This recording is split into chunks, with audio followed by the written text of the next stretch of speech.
When I was looking through this thing about the podcast, I saw the advertisement for your gig coming up. Okay.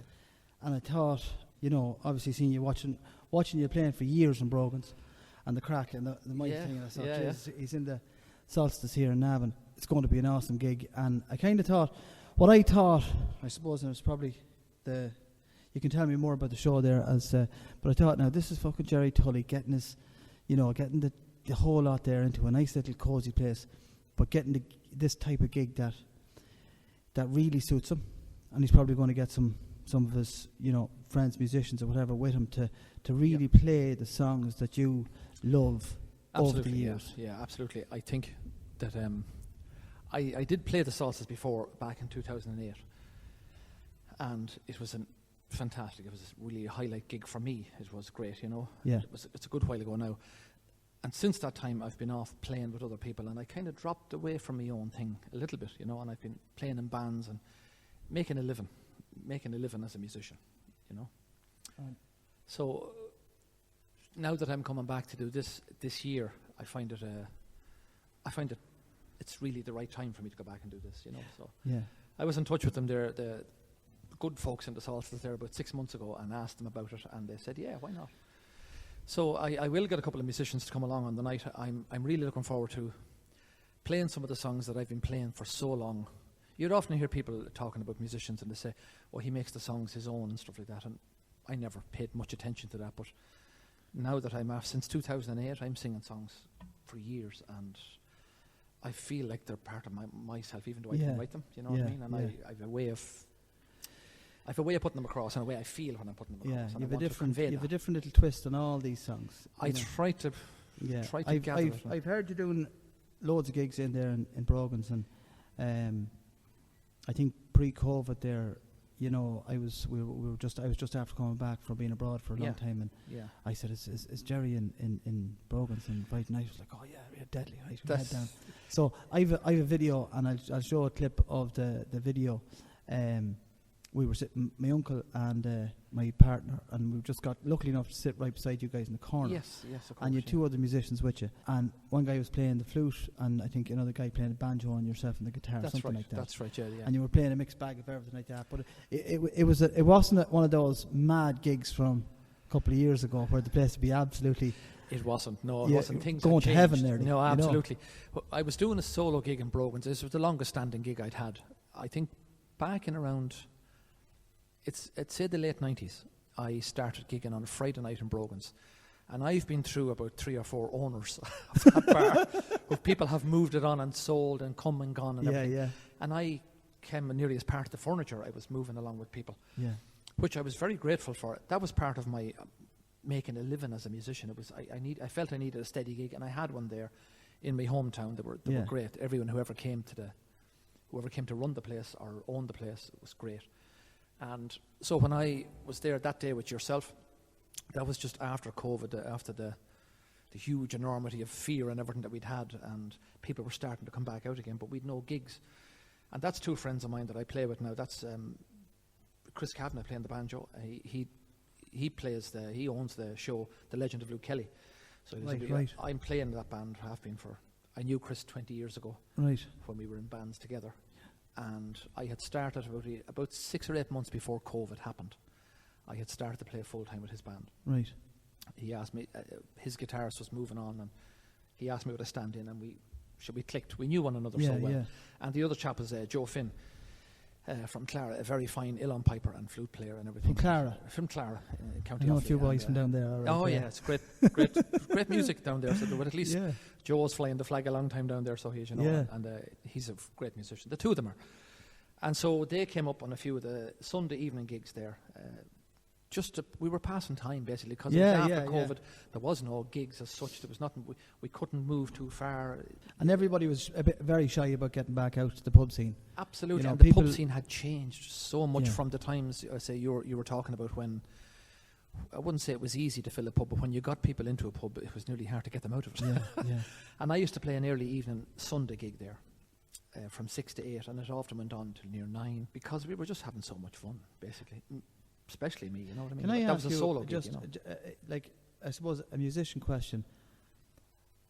I was when I had the pub in Portugal. I used to play every night in the pub. Yes. And I used to think to myself, they get sick of me every night or whatever it is. Yes. You used to play in Brogan's once a week for 15 years? At least, yeah. What's your take on that? Do people get sick of you, or how do you?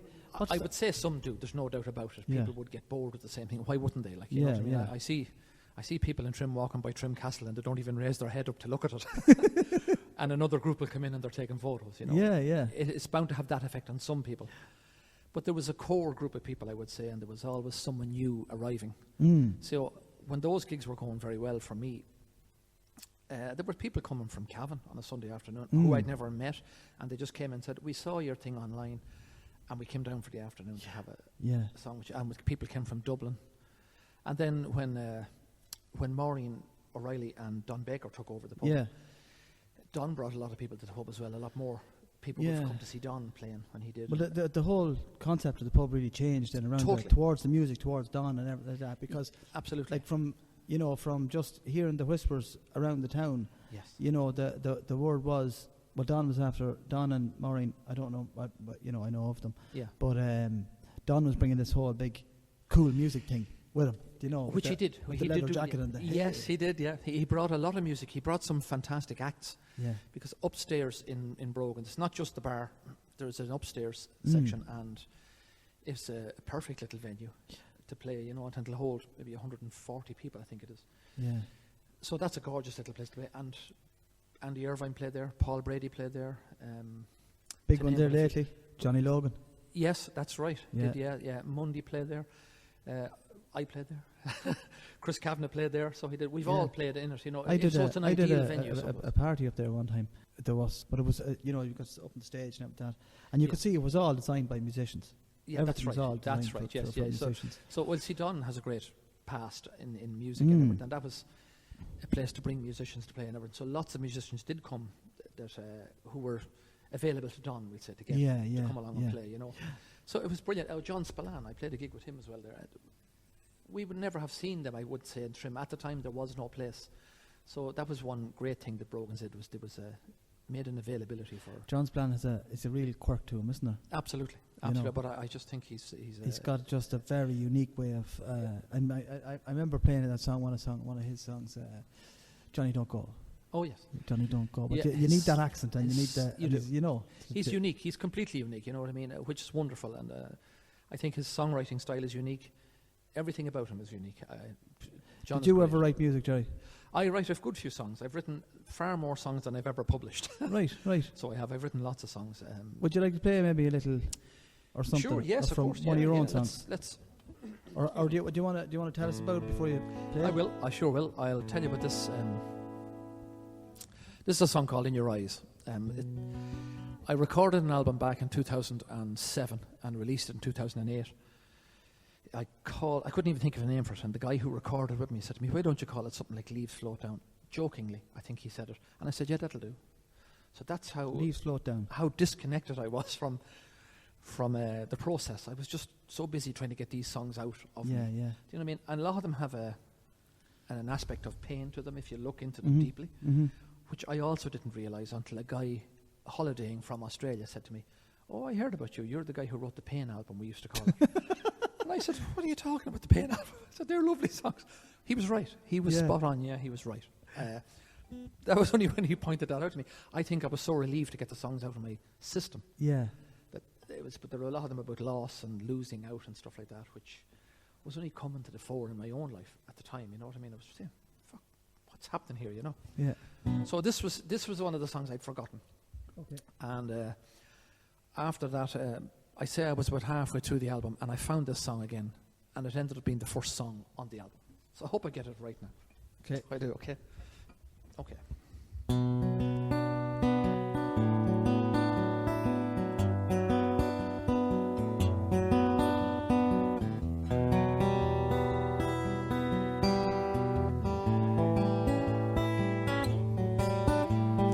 In your eyes I see the blue skies, your warm breath whisper in your sighs. I'm seeing things you won't uncover. Does it mean you found another? Is there still some point of view? Something you've got locked within you? Don't ask questions, I hear you say. I know you wish I'd go away, but oh, when I see your face, when I see your face, it makes me smile. Oh, when I see your face, when I see your face, it makes me smile.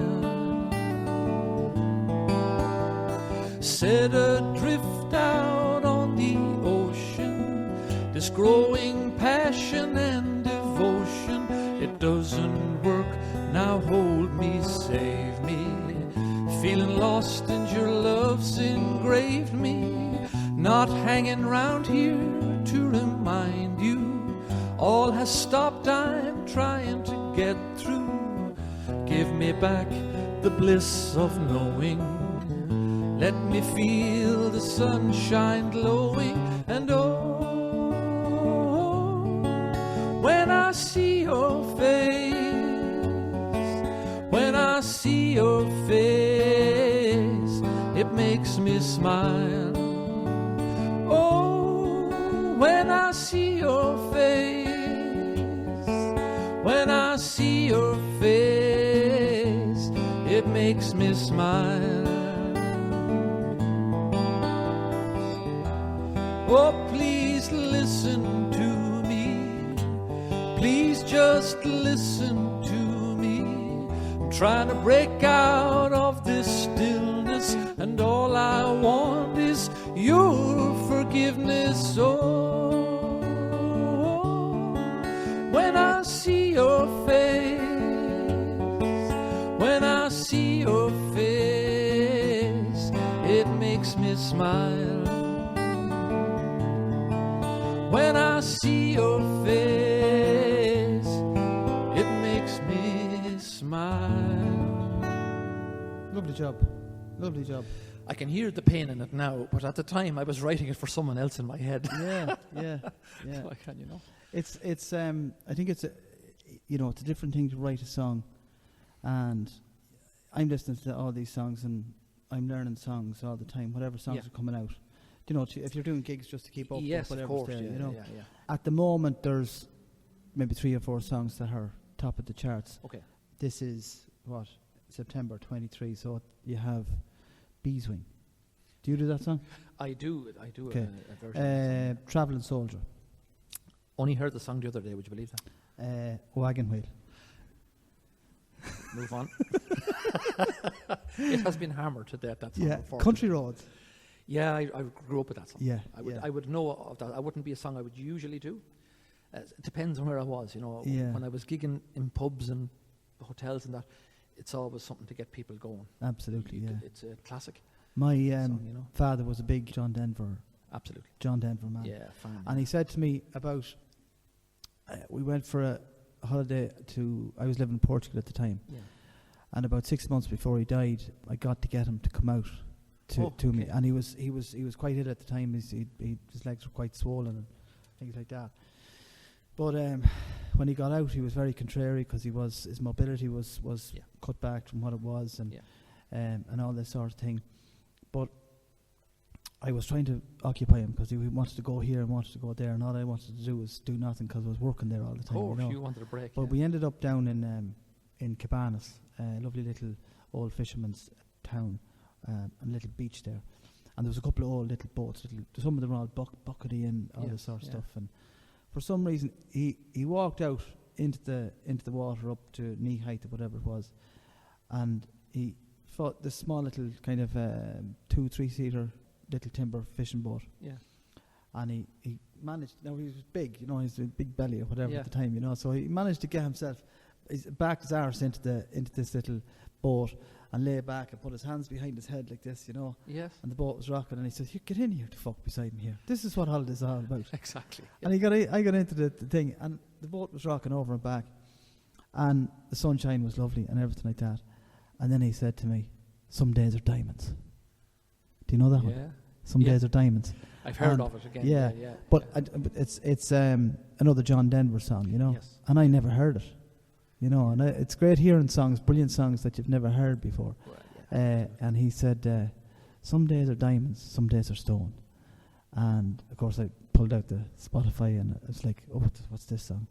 So we sat there, we listened to it together with our eyes closed, rocking in the boat, and it was one of those memories you just don't forget, you know. We, at the funeral, we got Matt Levy there, and I got asked Matt to play it, you know. Yes. And sure, look, it was lovely. Of course, yeah. You know, that's a lovely memory to have, you know. Really lovely. But so the John Denver thing, anyway, that's what brought me onto that. And then we were saying, then he'd often say to me, "Come on, we'll go down." He'd be maybe a Mickey Lynch's, and he'd say, "Come on, we'll go down to Gerry." I think Gerry Tully's down in really? Providence. Yeah. And he'd come down there and listen to yourself and the whole lot, you know. I'd have my eyes closed. I wouldn't know who'd be there, you know. Yeah. Tightly closed. Oh, I'm reading the words off my eyelids.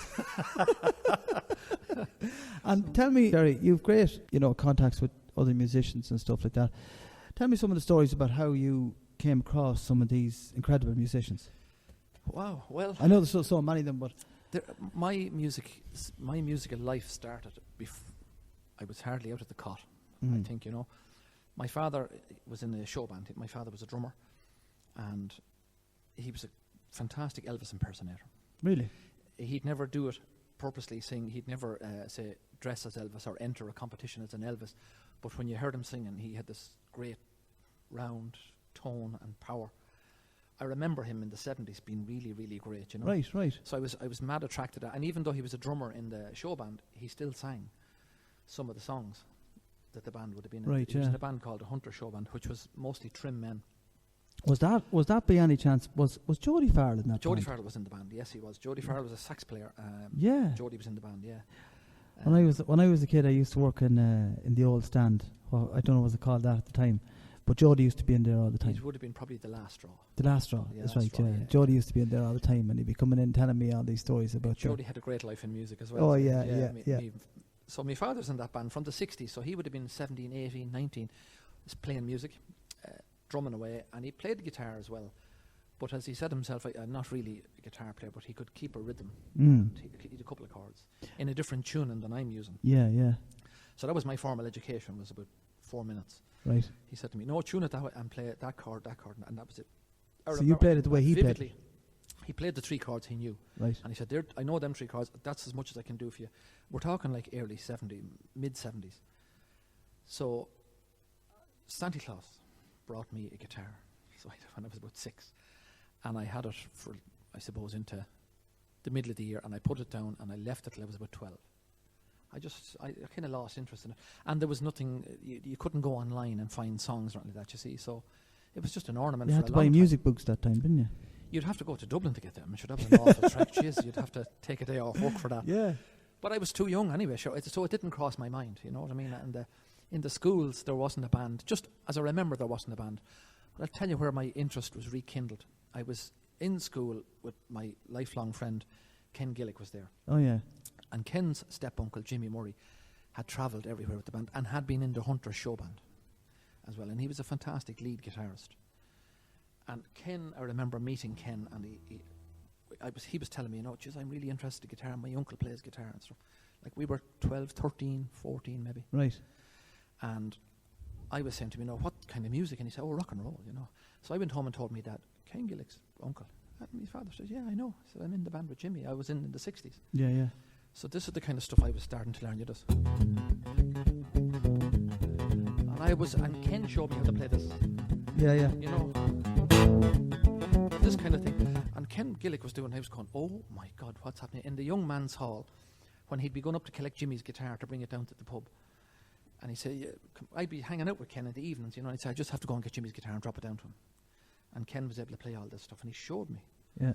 And I was saying, jeez, this is amazing. And I picked the guitar back up from that, and I started learning Elvis Presley, Since My Baby Left Me, all that kind of songs, you know.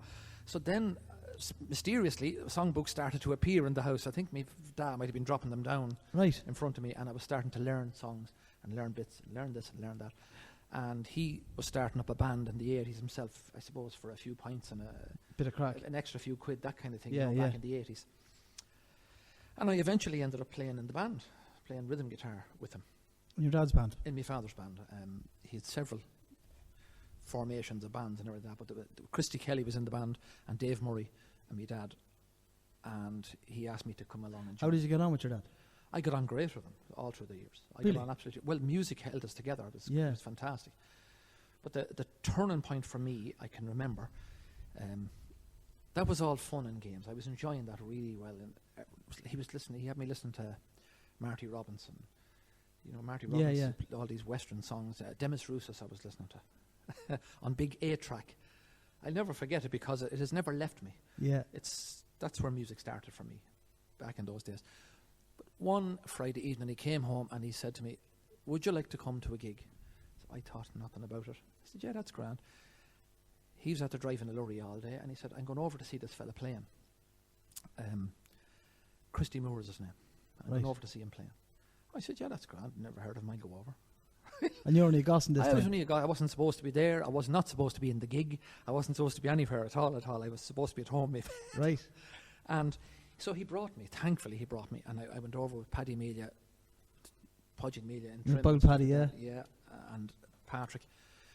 And a couple of other lads were there as well, I remember. And we were all sitting around in Beachmount Hotel. Yeah, yeah. It no longer exists. Yeah, but I it was remember there Beachmount, on the way into Navan, and there was a band on first. I wasn't too bothered, even though they were excellent. So I was waiting to see this guy, you know. Who's this fella who's drawn me father out away from the fire of a night, you know?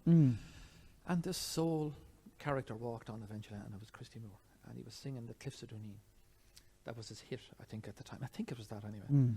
So my eyes opened and my jaw dropped, and I said, one fella with a guitar. And I remember saying to myself, that's the job I'm going to do. And I've been struggling to do that ever since. But one way or the other, I said, that's it. That's the thing. Yeah. And it just struck me that night, you know. Yeah. I remember Christy's mother was in the audience because he went down and gave her a hug that night. Right. At the back of the room.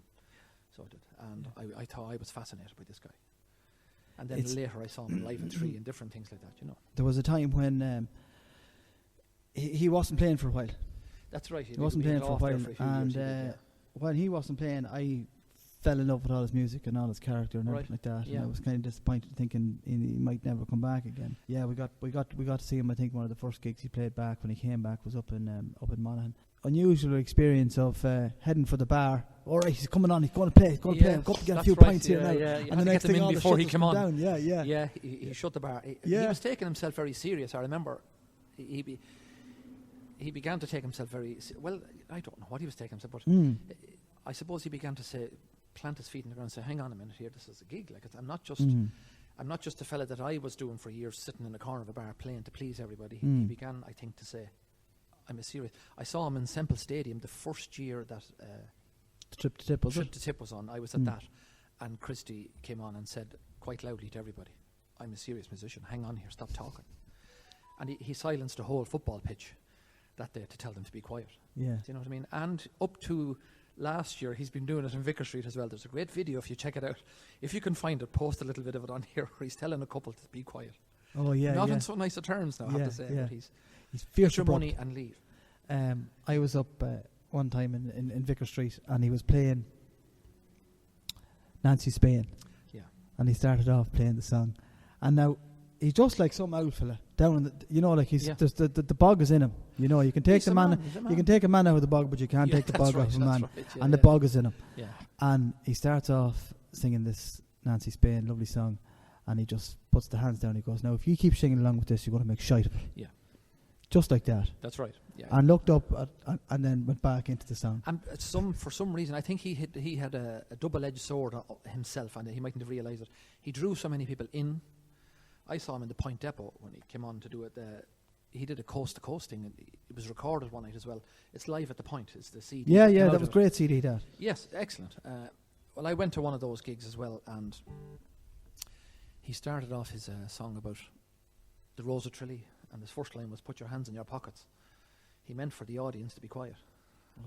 Put your hands in your pockets and I'll tell you a story. He meant, be quiet.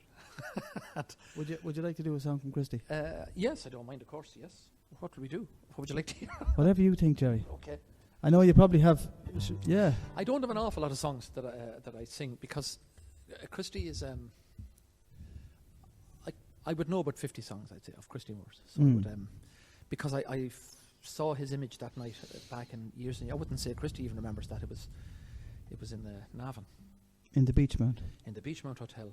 There was many memories, good and bad, over there. Absolutely, me too. Yeah, long after that time, actually, you know, when I used to go over to discos and everything like that. Beachmount. I actually played in Beachmount, not in the same place as him, but I actually did it as a singer-songwriter. It was just slightly before my time, but I think we went into the tail end of it, you know. Yeah, I have a few years on you, all right. So I have. What are you thinking? Let's have a stab at Black is the Colour. Oh, lovely, yeah.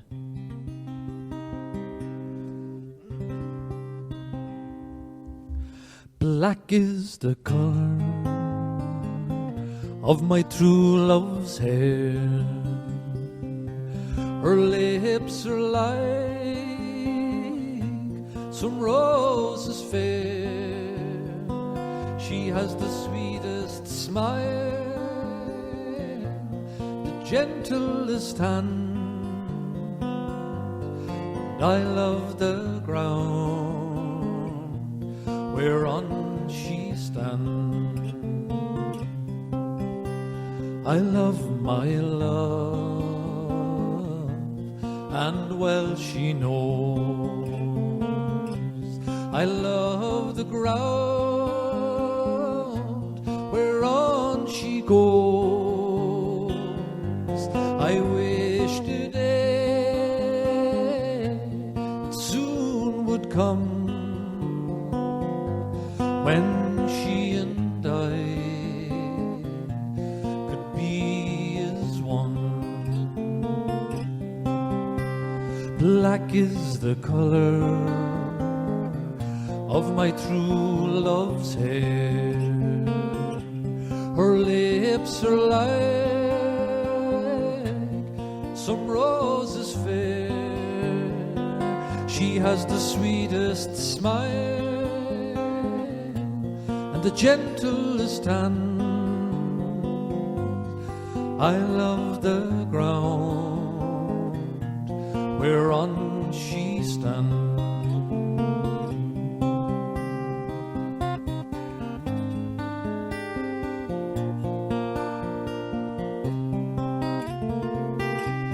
I'll go to the Clyde and I'll mourn and weep, for satisfied I never can be. And I'll write her a letter, just a few short lines, and suffer death 1,000 times. Black is the colour of my true love's hair. Her lips are like some roses fair. She has the sweetest smile and the gentlest hand. I love the ground whereon she stands. I love the ground whereon she stands.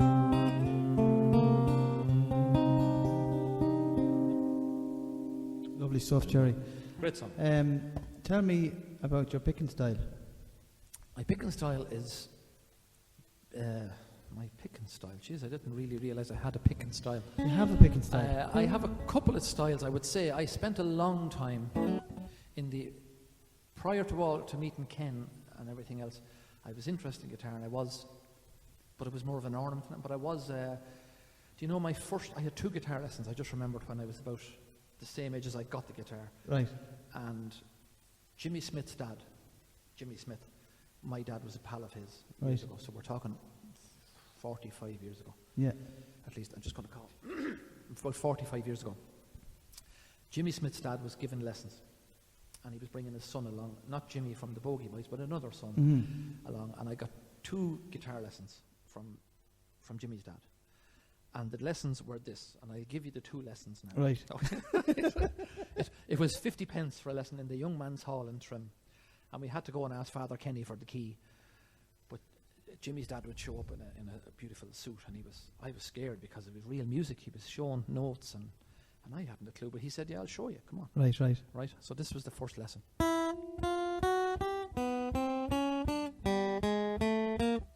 said, learn that for next week. Okay. Right. And I went off and I learned it, and I was trembling. I went up and I played it, and he said, that's great, now learn this. There, to F. Learn that for next week. And I went back the next week, and he wasn't there. And I went round to Father Kenny in the parochial house where they was supposed to collect the key, and he said, no, he didn't come this week. I don't know what's wrong. So I went home. Right. And I went up the next week. No, he hasn't come again. And I never saw him again. He got sick. I only found out later, and I actually contacted Jimmy, I would say about 2 years ago, when COVID brain was in everybody, and I was thinking, what am I going to do for the afternoon? And Jimmy came on doing a live thing on Facebook, like we were all doing live stuff. Yeah. I said, geez, I'll ask Jimmy, does he remember? So very kindly, Jimmy very soon got back to me and said, yes, he said. My dad was around that time doing lessons, but he got sick. He got ill enough that anyway, and it wasn't worth probably pursuing. There was only me, Jimmy's son, and Jimmy himself, the dad. Right. So I don't know if there wasn't enough people to run the gig, but I got those 2 lessons. That's what I got from Jimmy Smith's dad. Now anyone that knows Jimmy Smith will know the fine guitar player he is, and the heights he's reached in his music and everything else. So I lost out on that by getting the 2 lessons. So after that, it was improvisation, and my finger style that you were talking about. I was watching John Williams playing cavatina, and we got a video recorder in the 80s, Right. and I wore that out trying to play cavatina, which I never fully finished. But I began to realise there had to be a style. You have to start with your thumb. Yeah. What you've what did you say? 3 different styles. I've 3 or 4, I would say, for like that kind of thing. That's that there. That's it. That there. That's Gene Englishby. Right. It's lovely.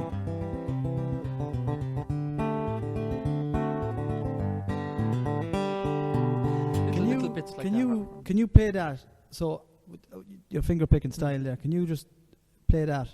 Play any song. I could probably, yeah. I could probably make that work.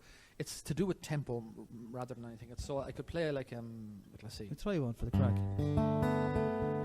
What could we try?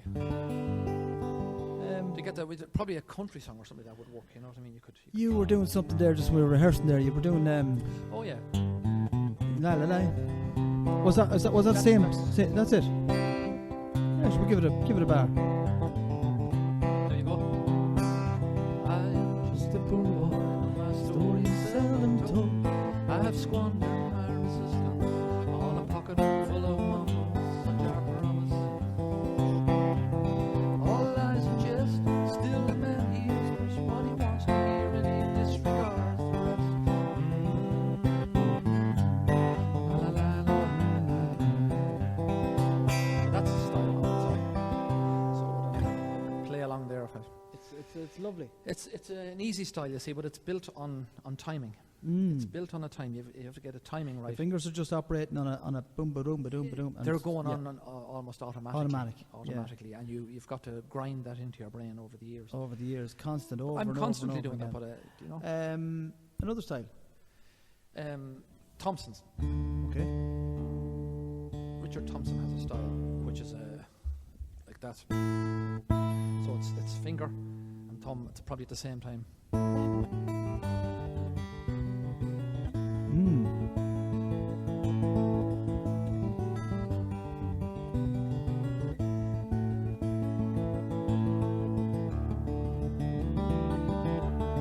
Lovely ding off that bass. I was 19 when I came to town. They called it the summer of love. Yeah. There were burning babies, burning flags, the hawks against the down. I took a job in the steamy down on Cauldron Street. Fell in love with the laundry girl who was working next to me. She was a rare thing, fine as a bee's wing, so fine a breath of wind could blow her away. She was a lost child, and she was running wild. She said, as long as there's no price on love, I'll stay. But you wouldn't want me any other way. With brown hair zigzagged round her face and a look of half surprise, like a fox caught in the headlights, there was animal in her eyes. And she said, oh man, oh, can't you see that I'm not the factory kind? And if you won't take me out of here, I'll surely lose my mind. She was a rare thing, fine as a bee's wing, so fine a breath of wind could blow her away. She was a lost child, and she was running wild. She said, as long as there's no price on love, I'll stay. But you wouldn't want me any other way.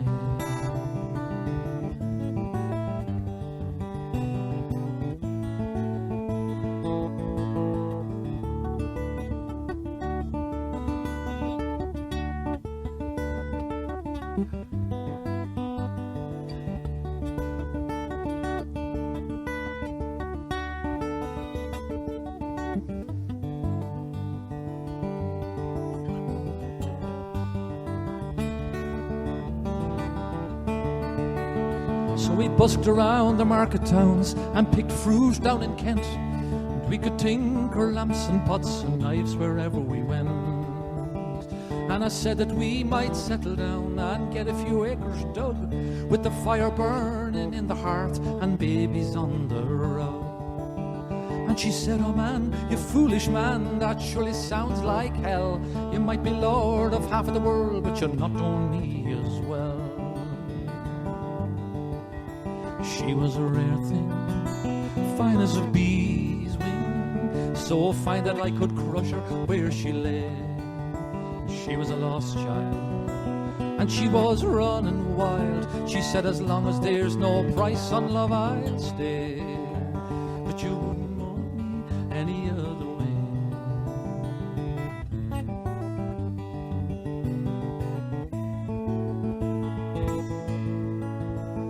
We were camping down in the Gower one time. The work was pretty good, and she said we shouldn't wait for frost, and I thought maybe we should.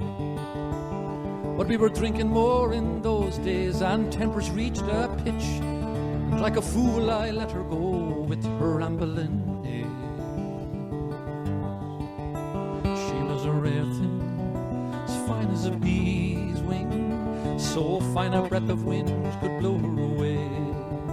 She was a lost child, and she was running wild. She said, as long as there's no price on love, I'll stay. But you wouldn't want me any other way.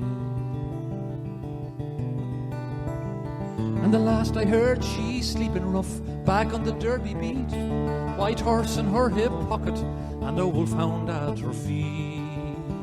And they say she even married once a man named Romany Brown. Even the gypsy's caravan was too much settling down. And they say her flower is faded now, hard living and hard booze. Maybe that's just the price you'll pay for the chains you will refuse. She was a rare thing, as fine as a bee's wing, and I miss her more than ever words could say. And if I could just taste all of her wildness now, if I could hold her in my arms today, then I wouldn't want her any other way.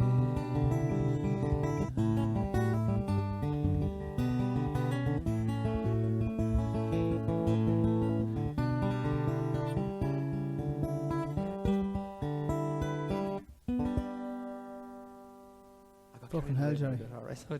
That is... It's a beautiful song, yeah. Richard Thompson, and that's his style. I'm sorry, that's his finger, kind of his finger style. Yeah. That's just, that's amazing. I do that completely different. Everybody knows Christie's version. I think that's the thing. Yeah, that's a completely different version to the way I play it, or what I'd hear. You know, the likes of absolutely Whistling Donkeys and all these guys playing it. Completely different. that's just amazing. That's you know. Thompson's. I was playing that. I'm playing that about 10 years, I'd say. I played it before Christie had a kind of it became popular because the storyline is so beautiful and sad. Thompson apparently wrote it, and I sing this with The Legend of Luke Kelly all the time when I'm out. I sing that song. People ask for it in various places and everything because they love the song and the version. But that's Thompson's, almost his original version. Yeah. I would say it's his original style. This is actually a replica of this is a replica of Richard Thompson's guitar from the Loudon Company. Really? Yeah, this is what Richard Thompson, it's a Thompson model. This is just what you played there now is just like, it's extraordinary. Because I'm so used to listening to and the popularity of that song is after, it's after going through the roof. Look to go. I blame Christy Moore for that. So I do, but the access he has to such a broad audience, they would have heard it from his singing. What I find with that song in particular is if I'm doing a gig and I'm playing the country like jive stuff or whatever it is, and then they'll be asking me B-swing, B-swing, B-swing. Right. And I feel like Christy Moore because I'm like, if you don't shut up to fuck, you're not going to hear anything here. That's so 100%. I play it with 2 or 3 fingers or whatever. It wouldn't be as advanced as yours now, but it's quiet, it's low. You have to turn up the whole system. Yes, absolutely. Yeah. You have to turn up the whole system to get it out, and sure they'll be looking for something to dance to, even though they're asking for B-swing. That's 100%. But they believe. There's plenty of places I go to now. I did before COVID, just coming up to COVID. I sang it at Vicar Street with Chris and Joe and Hillary, 4 of us, the Kelly tribute. And we sang it anyway. We sing in a different key. We sing in the original key, which is F. Okay. Thompson sings in F. So we did it that way, and Joe has a lovely piece of music, goes in the middle. But the moment we started it that way. But people immediately started. Oh, yeah. And we had to say, shush. It's hard to shush 1,100 Dublin people. Yeah. So, they're used to that version, you see, that's the thing. But that's why I try to push the original. If you go on YouTube and look at Thompson's version, it's just gorgeous. Yeah, it's gorgeous. Magic on its own. And I I'm going over my words again, but no. I was playing it before. I heard Christy playing it, and I was playing it that way. But then as soon as Christy brought it out, everybody was starting to play it and to hear it being sung. And he has different words as well, and a different chord structure. I know some of the words that you were singing are different too. Yeah, he's a different chord structure as well, so he has, I say between himself and Decky Sinnott, they worked out something that was suited them. Easier to remember and closer to what Christy likes to do, It suited them. And that's a good thing too, Something that you've, just the way you were picking there reminded me of a song, I'm not sure whether you're familiar with it or not, a lovely song, The Streets of London. Oh yes, that's one of the tunes that I would have heard in my early days, as well as the obligatory. Would you know? Can you play a little bit of it? It's a long time since I ever played the like of that, but it would be something like.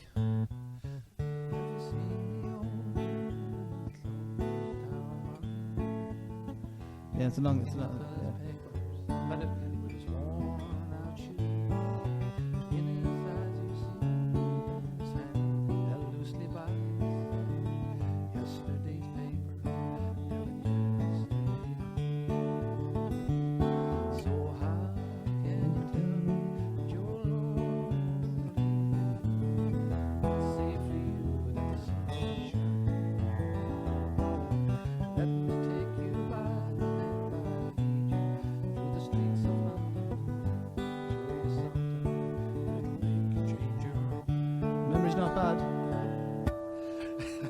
memory. Now you see the picking memory is invisible to me. It's automatic. Getting a tempo, but to remember the songs and to do it some justice as well. You know what I mean? I'm enjoying having fun here. I don't mind that at all. But tell me about the. I'm looking forward to the gig. Your gig coming up. Yeah. I'm looking forward to sitting there and just watching you doing your thing. And here's Gerry in his element. I hope so. Yeah. Well, the gig in the Solstice is happening on the 27th of October. It's the bank holiday weekend, and it's right on the cusp, right on the mouth of rather, the Puka Festival in Trim, which is going to be a huge event. There's a lot of things happening musically around that time. So I'm still delighted going forward with it, and I'm looking forward to meeting and greeting a lot of people, I hope. Yeah. I'm going to play a range of songs, I think. across the folk genre, and I try to put that across to people. I probably won't play a lot of what you would understand as you'd say ballad music. I'll play some. I definitely. What does that mean? Well, to me, I wouldn't be playing. Probably wouldn't play a Wolf Tones number now. Do you know what I mean? Yeah. That'd be considered, I would say, a ballad. I probably won't get round to some of those songs. I will do some. Mm-hmm. I'll do some songs. I would say I'll do some songs from Paul Brady, from people like Pete Seeger. Mm-hmm. I might do a Dubliners number here and there. I probably will, because they're great songs. Yeah, yeah. But I'll also go over to the American side and I'll play some stuff from Dan Crary. One or two songs that I would be kind of known for doing. I'll do that kind of stuff. I'll do some, what would you say, off-centre kind of stuff. I'll do a Spillane song. I'll do a John Spillane song. So I'll try and pick songs from different areas than the usual places you would hear people playing from. And I'll try to replicate them best I can. I'll do a couple of Neil Young songs, maybe a Tom Waits song. I'll probably stretch to a Leonard Cohen number. Okay. So as much folk as I can take. And I play a 5-string banjo as well. Right. I'll play some of that on the night. And I might give it one Christie number with the bow on, you never know. Yeah. So it's I've heard Christy doing that first gig I was saying to you about before, back in Newmore.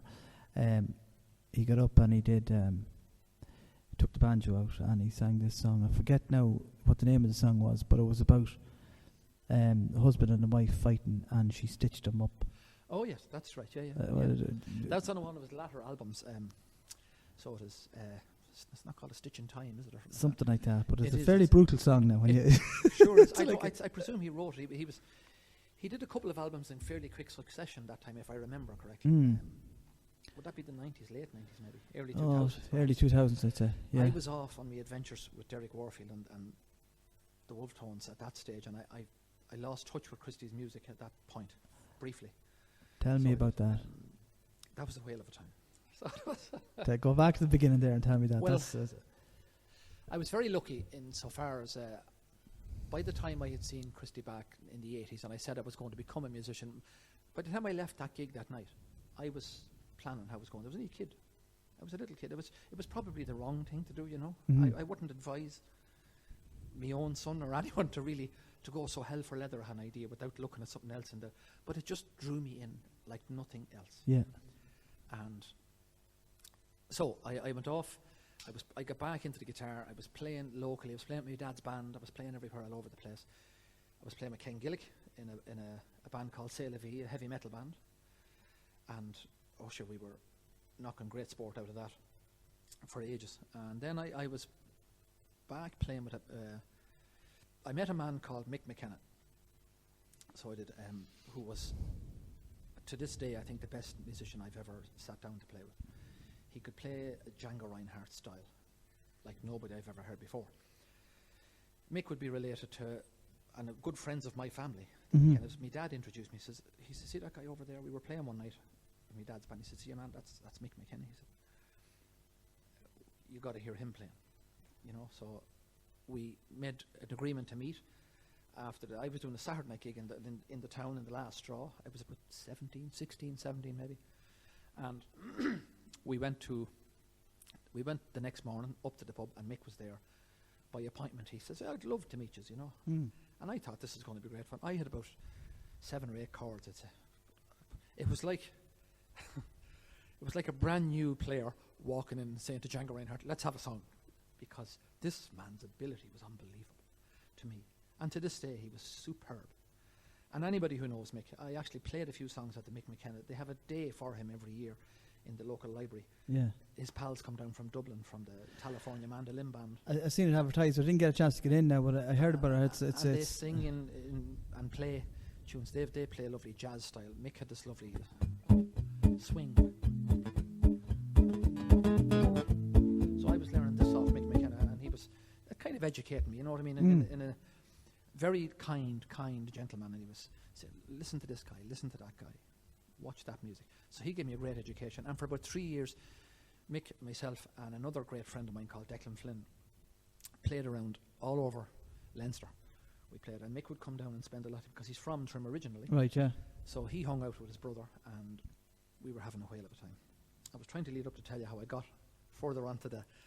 So from that, then, I used to go and meet Barney a good lot, because I used to go to Dublin and play a gig with Mick then in Hoth. And I used to sleep in Barney's house.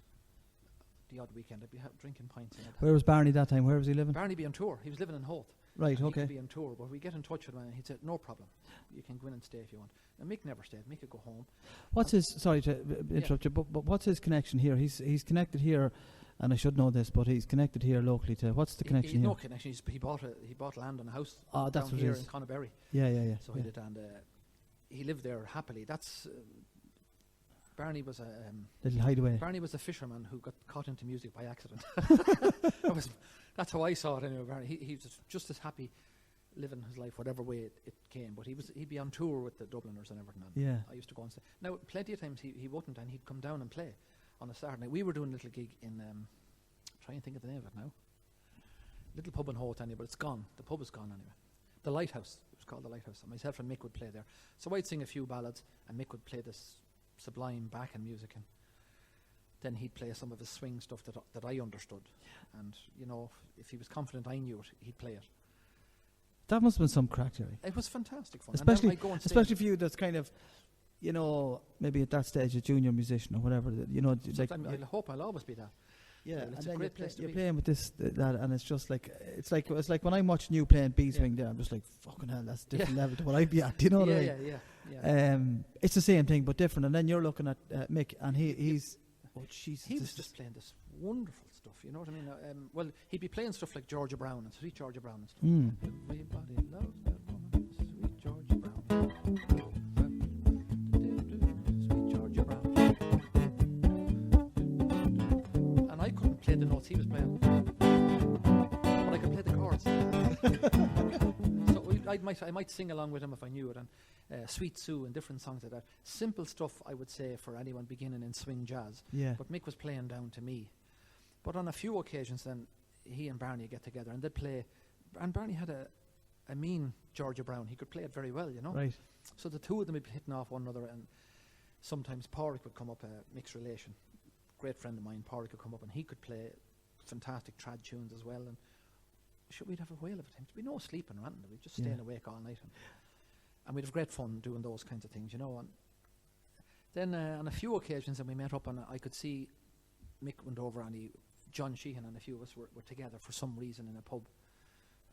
It might have been a funeral, after a funeral someday, and we'd played at the Mass, and we went back. And I was sitting with Mick, and Mick's level would go right up. He and John Sheehan would be playing all this other classical stuff, and Mick would just sit back and, oh yeah, that classical tune, yeah, no problem, what key? Yeah, no bother. He wasn't being cocky about it. He was sure he was going to play it fantastic, and he always did. Yeah, he was wonderful, you know. It's you know, from being a junior musician, or you know, like let's say a yellow belt, so to speak, musician. And you see somebody that can just go, what's that? Oh yeah. Like, and Mick worked every day. Mick didn't push himself into a professional role, but he played with all the best players all the time. And could. And some lads, we tried our hat at a band years ago, and there was one guy from Trim, Darren Newman was his name. Yeah. And he could play the guitar, and it just used to make me sick, because. We were trying out. We tried this Elvis tribute band, and we were throwing out different songs that might suit or whatever it was. Yeah. And we were listening to tapes or whatever it was at the time. And I says, "What about this? What about that? Can you play that? Can you?" Yes. Yeah. And he's like, yeah." And he just. And he could. Yes. Oh, jeez, yeah. And I know. You know, and I was struggling with A, B, you know, with G, C, and D at the time. It was, and he'd just go, and it'd be perfect. I know. You know, you get a certain level of understanding. We were talking about this much earlier on. You get a certain level of understanding, and it puts you in the game to a degree, but it doesn't complete. You still have to rehearse and put the finer points together. But you certainly could busk a song once you got used to playing certain lot of chords. We were talking before we started here about how music can take you everywhere and anywhere. Absolutely. And from where we all start at the end of the bed, playing away a song and bashing out the guitar. Yes. For me, it was the love of the sound, the ding, as my mum used to say, the ding of the guitar. Yeah. And I just kept at it and at it and at it. And I, you know, did whatever I did, you know, did what I did with it. And you're doing what you're doing. It's not done by any means. Oh God, no. But you know, as I was learning and just went through that, just just doing it over and over and over and over again. But what kept you going, or what kept me going, was the love of the sound. Because bits and pieces of it you get right. Yes. Like a martial arts technique. Sometimes it'd work out, sometimes it wouldn't. Oh, 100%. And then, you get a little bit of it that'd work out right as you'd see the instructor do it in musical terms. Then the song would just go lovely with the finger picking or whatever it is, and then you'd make shite of it and you go, oh, shit. Well, I remember doing the exact same thing as you. Years and years ago, I remember, what was the Elvis song? Since my baby left me, Heartbreak Hotel. Found a new place to dwell. Yeah. Down at the end of I was doing that song, and I got me brother to sing it. My youngest brother to sing it to my parents, because I was too shy to sing. Right. But I said, "Oh, will you hear my brother singing this song now for you, and I'll play it." It was really, I wanted them to hear me playing, because I learned this from Ken. Oh yeah.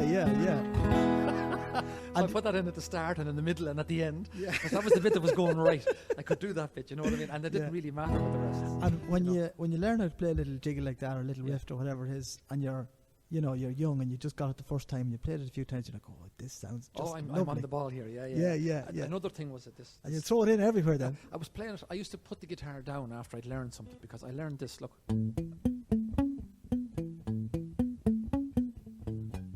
I get it wrong now.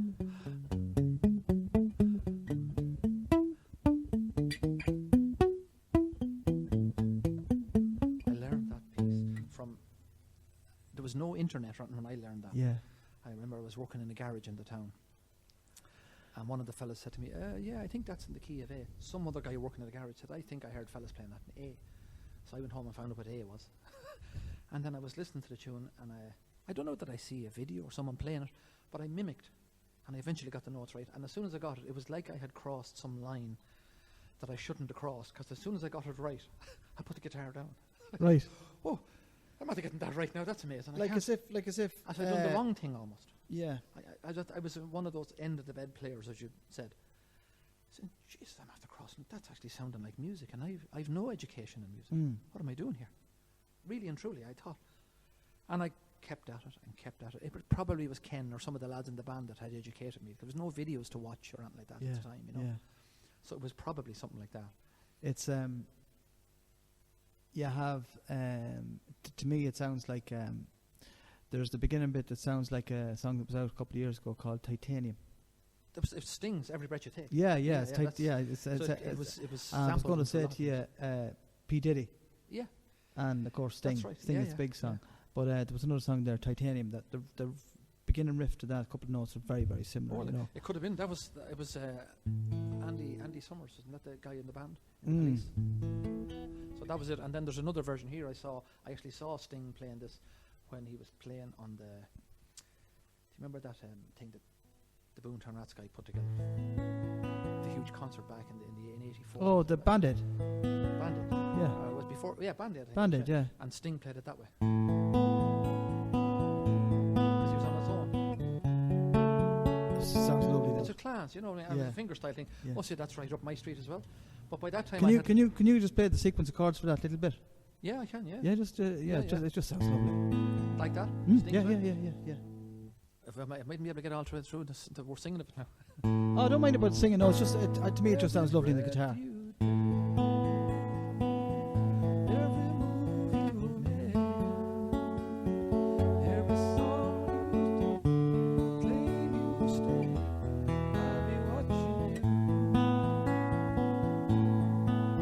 Lovely stuff. Just sounds lovely. It's a nice song, yeah. There's someone can name that chord now, I'm sure. I'm sure somebody can. I can't. But I remember learning these chords, and every so often I come across a song now, and it's looking for this chord. And luckily enough, you can go on to Ultimate Guitar and find it. And I would say to anybody who hears this, starting out, any person starting out, go online, learn the little sequences. Yeah. Small steps. Yeah. But if you're lucky enough to get it into your soul, the way I feel it happened to me, you're on a winner. You know what I mean? You had spoke earlier about it being the sound of the guitar really drew you in. Yeah. Well, for me, it was totally expression, vocal expression.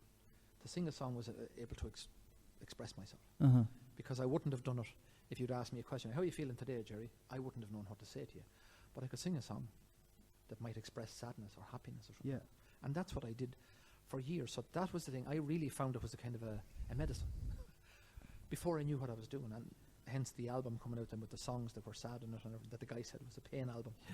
Yeah. You know, sometimes it was brilliant for me, and any person starting out could use it as a vehicle to self-expression. There's great self-therapy sometimes in playing on your own. Yes. And there's the sound of the guitar. There's that energy that goes out. Yes. There's that energy that comes in like a breath, in and out. 100%. I think it teaches you to open yourself up, open your mind up in ways as well. Yeah. And the mind-body connection. It's like a workout for me, you know what I mean? I feel I've done something worthwhile. Yeah. If I've played. As you said, even for yourself, especially for yourself, because you're probably much more emotive. You can control the power that you get into the strings, or the softness, or whatever it is you want to say, and what you want to say. Yeah. So it's really you're your own audience.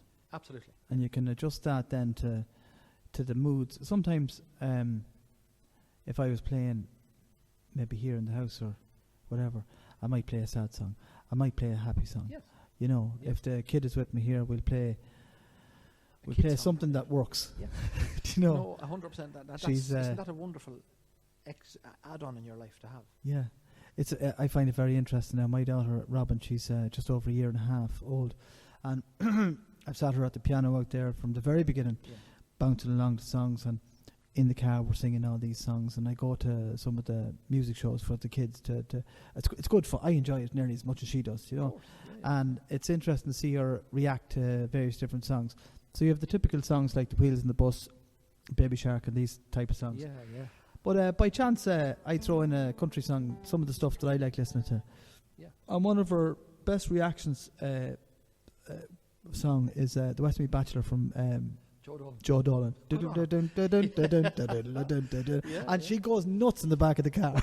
That's my point, exactly. She's hearing something she would not otherwise perhaps have heard. Yeah. You know, only for your putting music her way all the time. This was what happened to me when I was very young, when I was about 5 or 6. My dad was in a band, so I was naturally drawn to it. Yeah. He started just saying, "Did you ever hear this song? Did you hear that song?"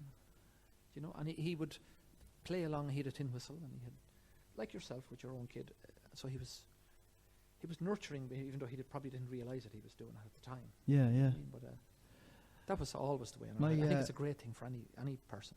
Father was he had the piano, and every Sunday morning he used to come down and good humour. Sometimes it wouldn't be good humour, but Sunday morning usually good humour. Yeah. And he'd come down and he'd hop on the piano. We'd be at that stage, from memory, we were kind of early teenagers, so we were hard to get out of bed most of the time. Mum would have to fry on or breakfast or whatever she'd be doing, and there'd be a nice little atmosphere in the house, and then he'd light up the piano and he'd play. Now, he used to play all the same songs all the time, even though he could play it by ear. Yeah. I'd ask him. I remember one time going in asking him to play The Walk of Life came out, and I asked him to play, can you play this song? Dire Straits thing, isn't it? Dire Straits, yeah. And like that, and he just listened to it once, and he was like, da da da da da da da, and I was like, oh, jeez, how do you do that? How do you do that? Yeah. But it was a great atmosphere, and then we had there was a couple of songs then, as kids then that we'd ask him to play over and over again. Yes. Johnny Be Good was one of them, and stuff like that. You know what I mean? It was great stuff, you know. And it was right up his street, of course. He could probably play this boogie woogie style on the piano. Yeah. He played the what did you say? The boogie woogie style. That's exactly what he did. Yeah, It's like that thing I was playing. Like it says. That's it. Yeah. Something along the lines of that. He'd put on with the left hand. He played the same type thing on the piano, and you couldn't listen to it enough. Yes, of course. If you know, makes you dance. It's the whole thing, you know. What would when you're doing a gig, Gerry, what would your go-to songs do? Would you have a kind of a general set list in your head? Would you leave a little bit loose? I would always leave it loose. I would never put up a full set list. I would have songs that I would, as you said, I would go to. Yeah. What I would usually do is I'd be trying to project myself. I wouldn't be necessarily thinking about the people. Certainly not in a pub or a hotel, because often people aren't really, truly listening. Yeah. Unless you can draw them in.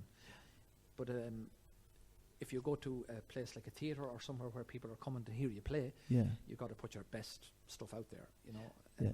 So I would definitely have a set list, and I would try and rehearse them, and I'd have them rehearsed. But some of the songs I'm playing for most of my life, and even if I rehearse them differently now, if I'm with some other people, I'll rehearse them differently. But if it was myself, it's like speaking a language. You get caught up in being yourself. So I try to hold it loose all the time if I was going to a gig. Do you get nervous? I used to be petrified. And I found that when a lot of changes happened in my life, I would go through a period of maybe not feeling up to the job. I was doing some gigs with Chris a couple of years ago there with the legend of Luke Kelly, only last year, and we were in pretty big venues. And when it would come my turn to sing, I would be shrinking away in my mind.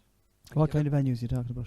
We're talking about Vicar Street, the Grand Opera House in Belfast, Okay. 800 people. Yeah. Places like that, you know, so lots of people coming along to hear the legend of Luke Kelly thing, which is fine. Chris is the singer. I would only sing maybe three numbers in the night. But I'd be playing for every song, playing the guitar, and all of those songs would be fine until it came to my three songs. And I noticed the difference in myself. After both of my parents passed there, 2020, my mother did. After that time, I spent about 6 months, I'd say, really dreading going to play, because I said, I know I'm going to, I got it in me, psychologically, I got in me that I was going to fall down. Right. Somehow, you know, psychologically fall down. I was going to say, this is I'm going to have to stop. And I could feel every face and every person staring, as if to say, you know, we've come to hear, yes, we're all being silent now, come on, play. Yeah. I could hear this voice going on, and it was petrifying.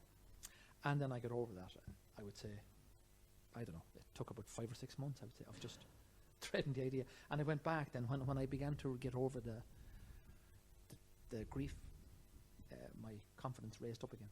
I wanted to mention that because people go through that in their lives for every reason. Do you know what I mean? Whether you're a plumber or a digger driver or whatever you do, there's going to be times when everything is not smooth playing. And people do think that musicians are permanently happy.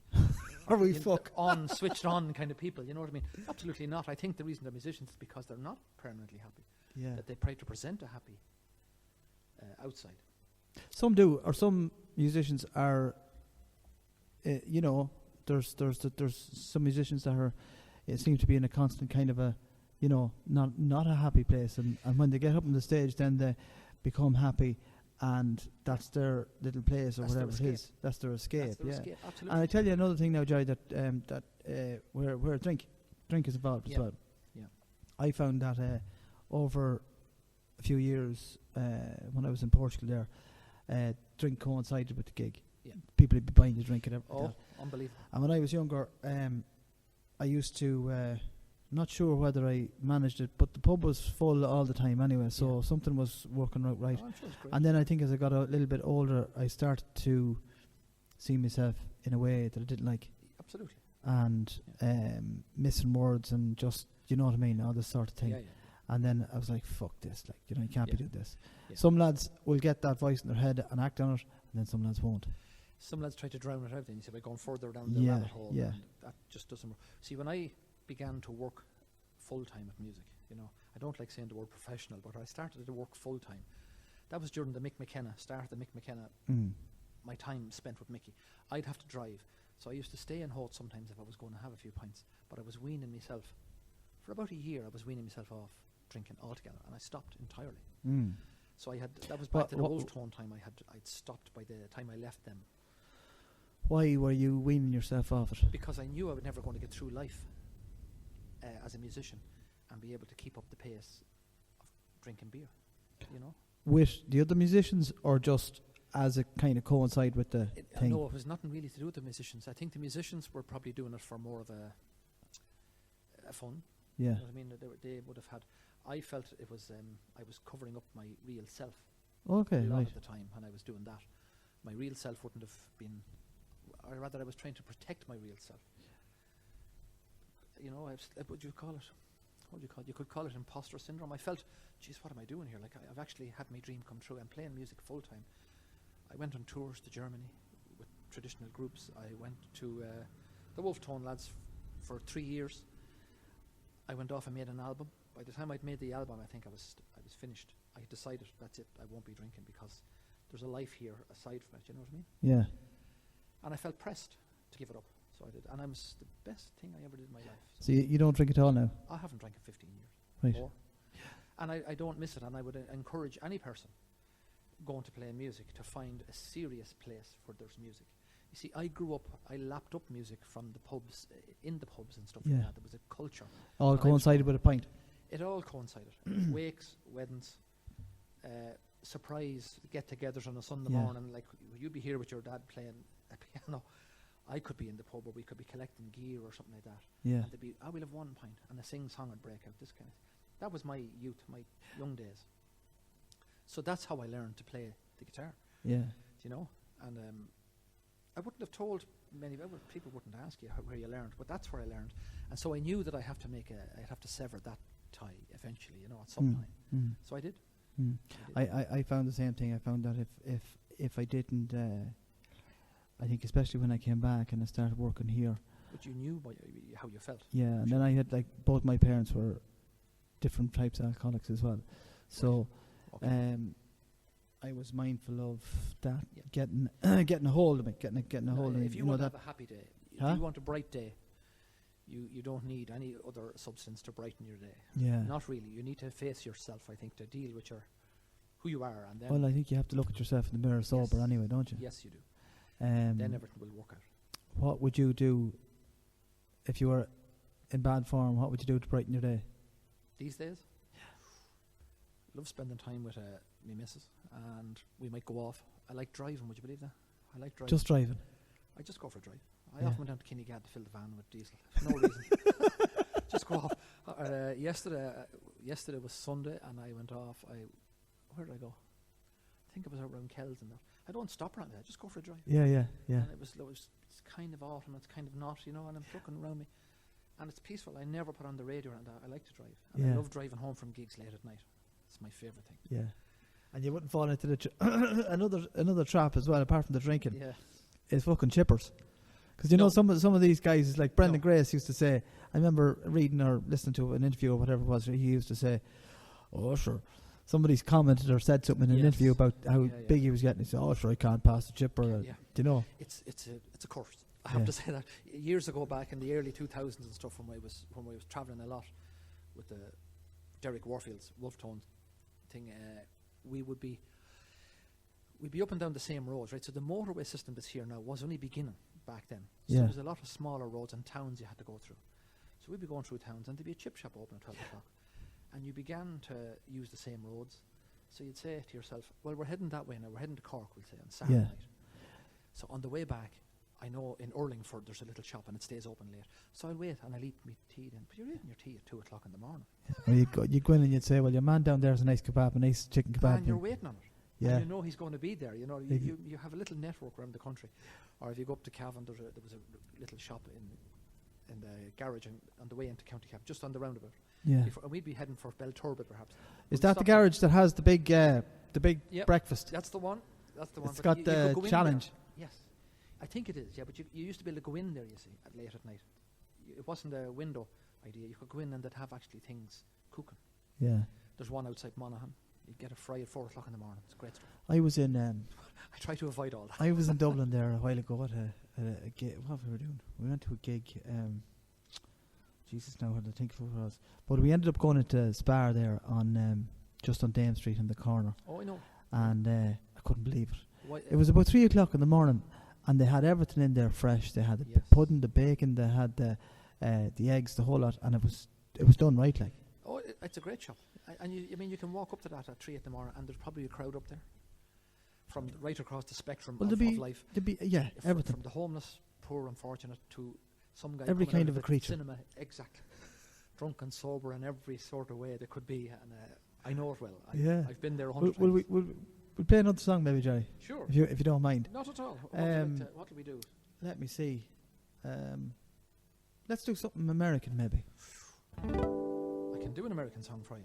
I'm not great American country now, but I could do an American American, whatever you think yourself. Well, okay. Here's a tune I learned from a fella called Dan Crary, who's an amazing guitar picker.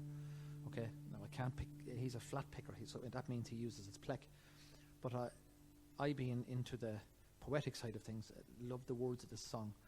So I recorded it a couple of years ago. I called it "You'll Get Along Just Fine" because I couldn't find the name. Dave Murray gave it to me years ago in my dad's band, so I have it since the 80s in my head. So this is my version of the song, right? But it's an American style song. Okay. And so look, have a listen to it. I recorded it anyway, so I did, and I went through all the things you have to do to get your music properly lined up with IMRO and everything else. And they said they couldn't find the guy. Now Dan Crary is well known, so they could find Dan Crary, but they couldn't find the song. Okay. So they said to me, "You can have the song until we find the owner." Right. So anyway, that doesn't mean anything at all, you know. But I just settle myself here now. So it's a song about growing up and copping onto yourself. So it's a song for myself, okay, right?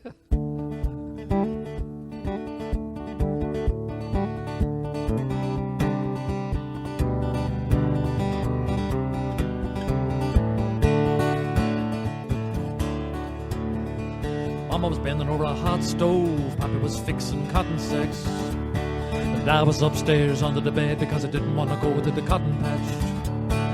Pappy said, "Son, you can't hide forever up there under the bed. Mama gonna give you some good advice, boy, this is what my pappy said. Ain't that right, babe?" Papa said, "Yeah. Gotta reach out and take what you wanna get. Don't let go no matter what, and don't take more than you really need. But you will get along just fine, and ain't that right, babe?" Papa said, "Yeah. Well, I wish you was more like your brother Jake and not so much like old Eli Hutt, 'cause Eli's quicker than a barrel of snakes, and he's done been to the pokey once. You've been messing up with Alma Jones, she's already brought your family shame. It won't take too much messing with her to bring down your good name, and ain't that right, babe?" Papa said, "Yeah. Gotta reach out and take what you wanna get. Don't let go no matter what, and don't take more than you really need. You will get along just fine, ain't that right, babe?" Papa said, "Yeah."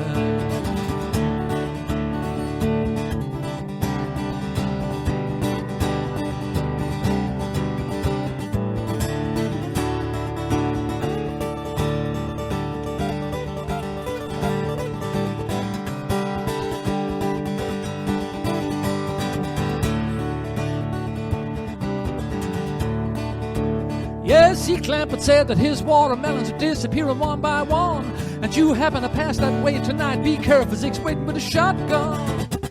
If he sees you, he'll buy you a bullet and get yourself out from under that bed and all the way down to the store and back. I thought about what my pappy said. Ain't that right, babe? Papa said, "Yeah. Gotta reach out and take what you wanna get. Don't let go no matter what, and don't take more than you really need. And you will get along just fine, and ain't that right, babe?" Papa said, "Yeah. Ain't that right, babe?" Papa said, "Yeah."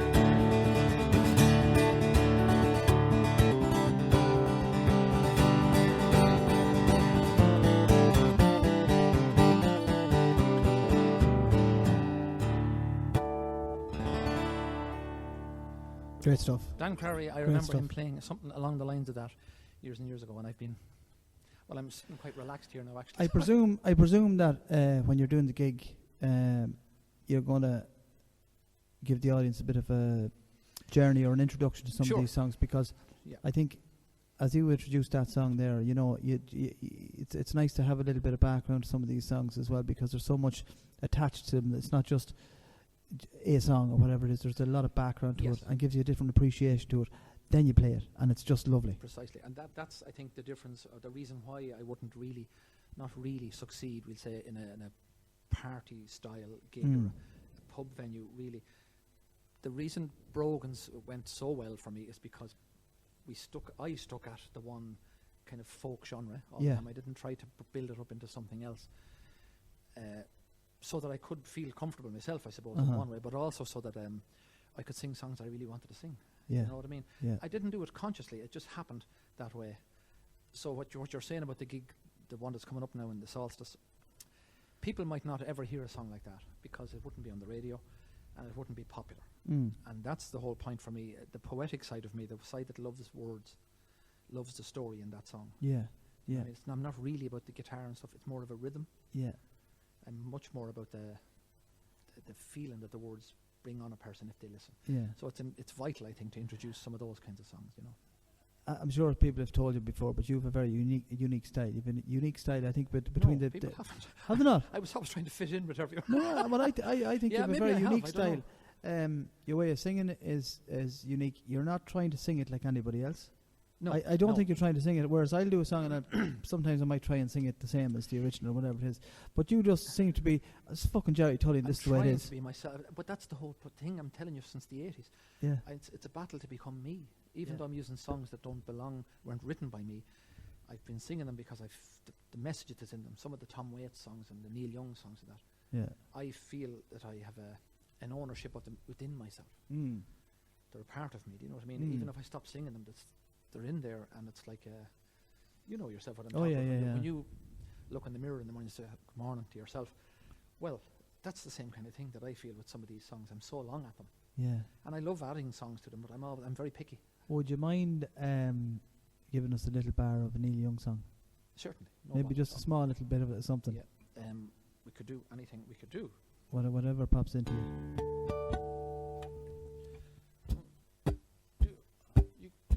We'll do a bit. Oh yeah. Lovely.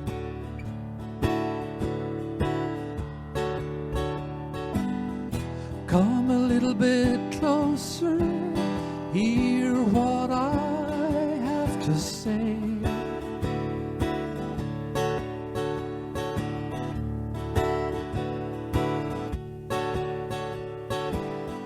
Just like children sleeping, we could dream our lives away.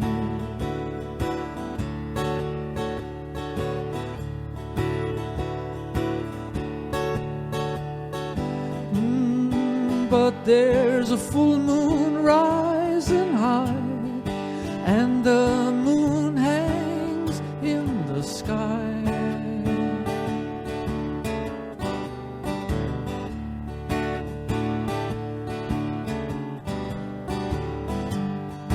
I want to celebrate, yeah, see it shining in your eye.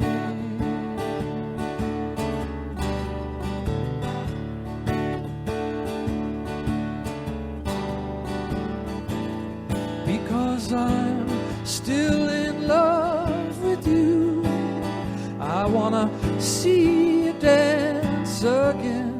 'Cause I'm still in love with you on this harvest moon.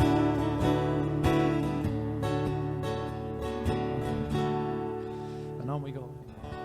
I lovely. What is it that kind of negative sound that's in the bass? It's a drop? It's a drop D. So it's standard tuning. All the way apart from the D. Some people call it's a Paul Brady style. Lots of people use it. Yeah. So that note there. Just lovely sound on it. It just has that. That just big abyss sound from the, just drops into a big hole of bass. Warmth, I hope. Yeah. It's come across warm. That's why I chose this guitar, actually. So I've been years and years and years trying to, not perfect, but trying to come to a place where I feel very confident with what's happening. Yeah. It's only this. I knew this guitar would do it. You know what I mean? So. Some guitars kind of change and they move along with you maybe as well. Totally, 100%. You're right about that. I have another guitar at home, a Taylor guitar. It's an American-made guitar, and it has a mid sound, gorgeous guitar plugged in, and I play it at a lot of the Legend of Luke Kelly gigs. It's easy for travelling and everything else, and I leave this one at home. But this one was handmade in Northern Ireland, so it was, and this has a. I don't know. It came to me at the right age, at my age. It came to me at the right time. So it did. Funny the way these things happen, isn't it? It's an amazing thing. So it is. You know, this for me is a legacy guitar. I bought this after my parents were gone. Both of them had died. Yeah. And there was no more. I had to move on. Yeah. And my wife came along and said, "Look, do something like that. Get yourself something that you can just remember. Yeah. So this came to me at that time, and when I began playing full time, the Taylor guitar came a couple of years after I started that. Yeah. You know, and prior to that, I was using, I think it was a Yamaha guitar, and I've had loads and loads and loads of I was lucky. I've always been lucky. You know what I mean? It's become a thing. Yeah. But I think I've reached a sound and a place that I like. We were saying before we started as well about we're talking about energy in the gig. Yes. And where you were saying to me that if you were in a gig and the place was hopping, the place was full and everything like that, and the bar owner might come out to open the window, kind of, oh, just go on, open the window, it's fucking heat in here. And you say, no, because the way you described it from early on is like, it's nearly like there's a ghost, there's a fog there of wild energy, and if you open that door, it'll go. He's letting the outside in, and then we've broken the mood entirely. But he'd be coming on my behalf because I'd have to bring a change. Oh, I seen you there, and you'd be sweating there now. You'd be on the ground. But if you touch me, and I mean that literally, I remember one night years ago, a guy came up to me, and I was hammering away, so that I wouldn't have a drum machine or anything. That's just me. Yeah. And maybe a foot thing. Yeah. I use sometimes, but that's it. And I was flying away, right? And my eyes closed, and I could feel someone touching off me. And a guy came up with a tissue to wipe my head.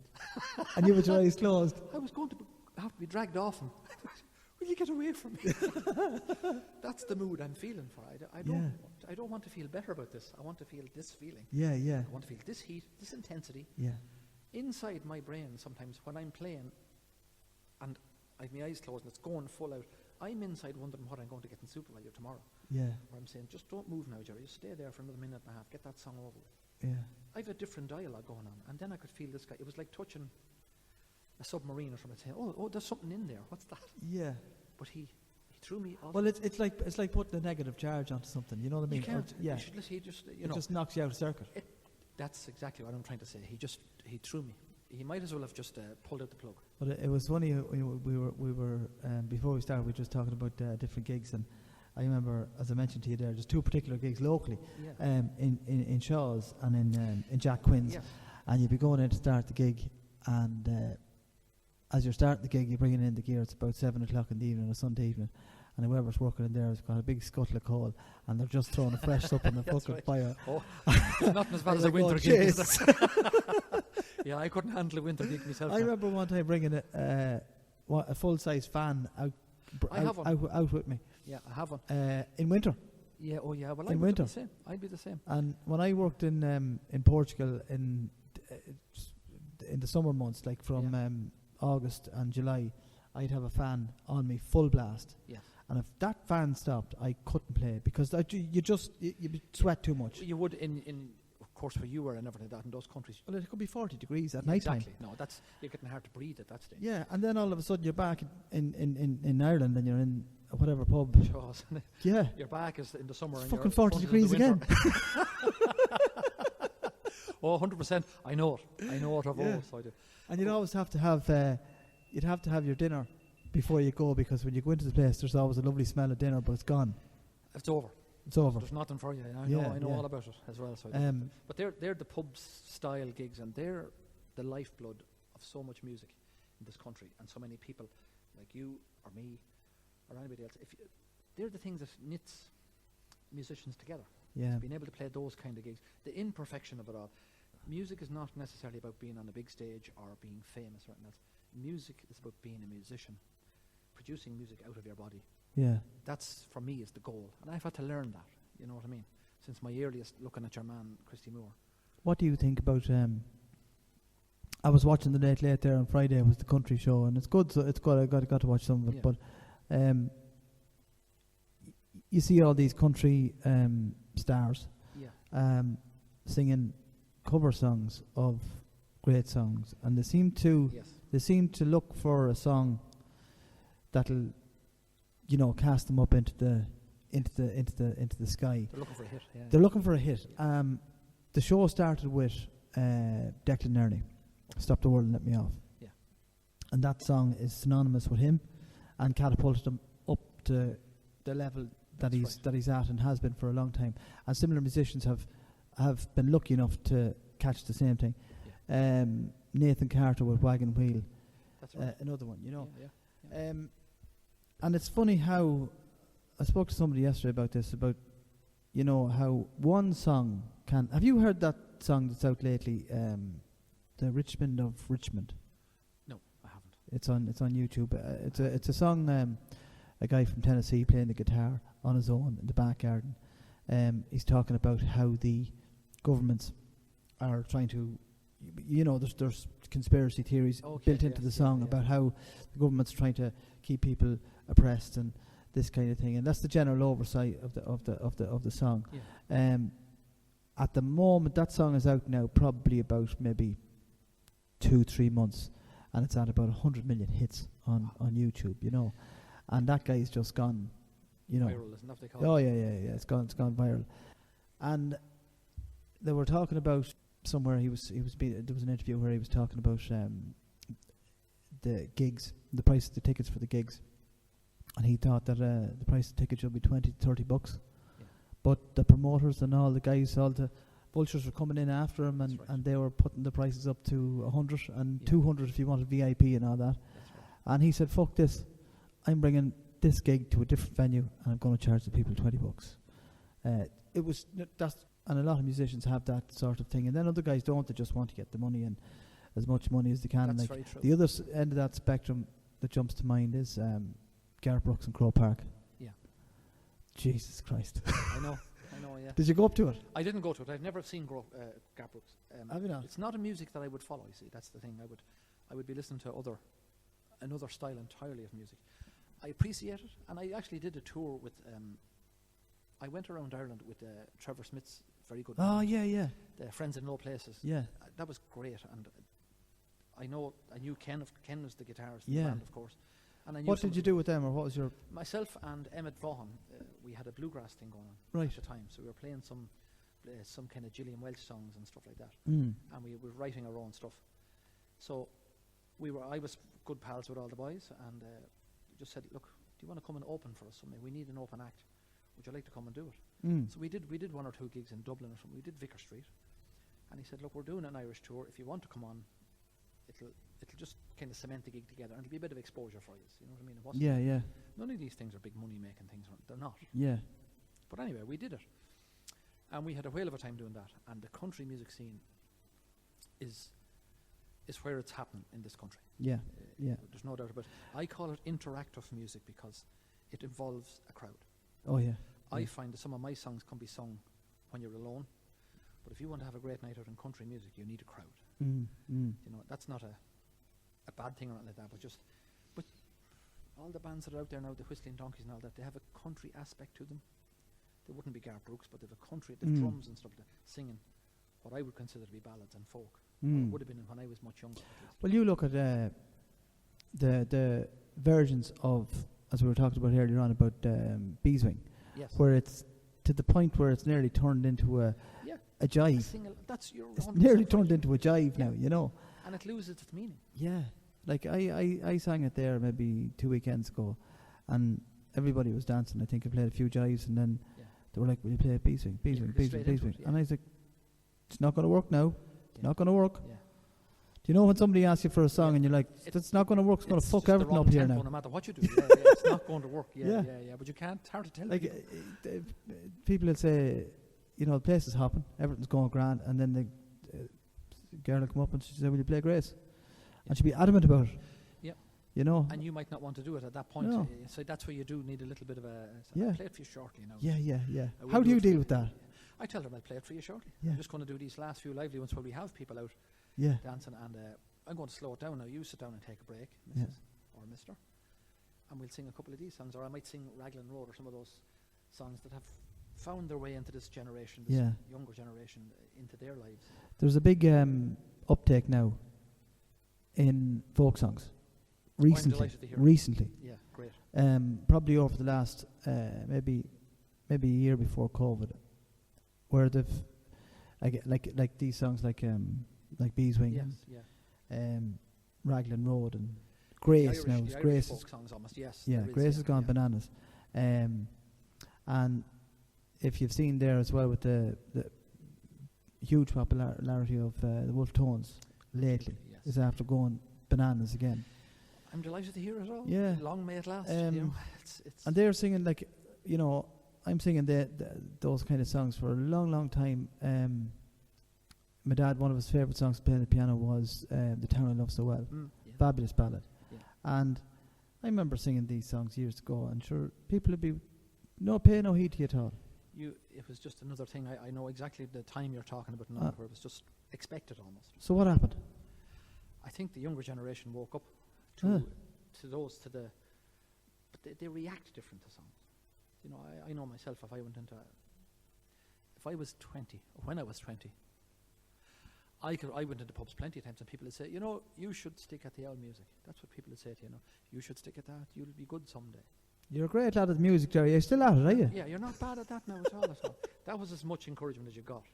Yeah. And when it suited a certain group of people, they really wanted you, and then when it didn't suit them, get him out of here or get away or whatever. Yeah. Whereas young people now are flocking. This is the interaction, I think. I see videos of people playing songs like Grace or Fields of Athenry or something like that, this fast version. And young people all have their hands in the air or their phones lit up. That's all commodities we didn't have back then. Yeah. You know? So there's an interaction between them and the band.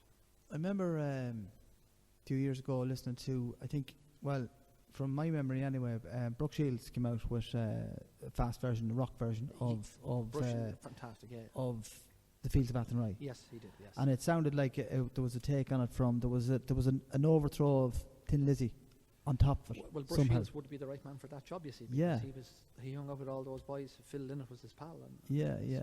So he does have that rocking to kind of. Yeah, absolutely. That's Brooke Shields, and more luck to the man. Long may he run. You know what I mean? Yeah. That's great.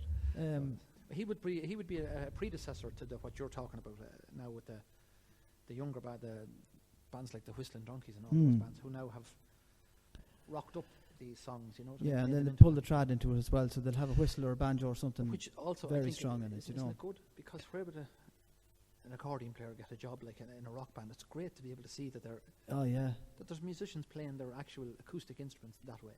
Do you go to the Fla? I do.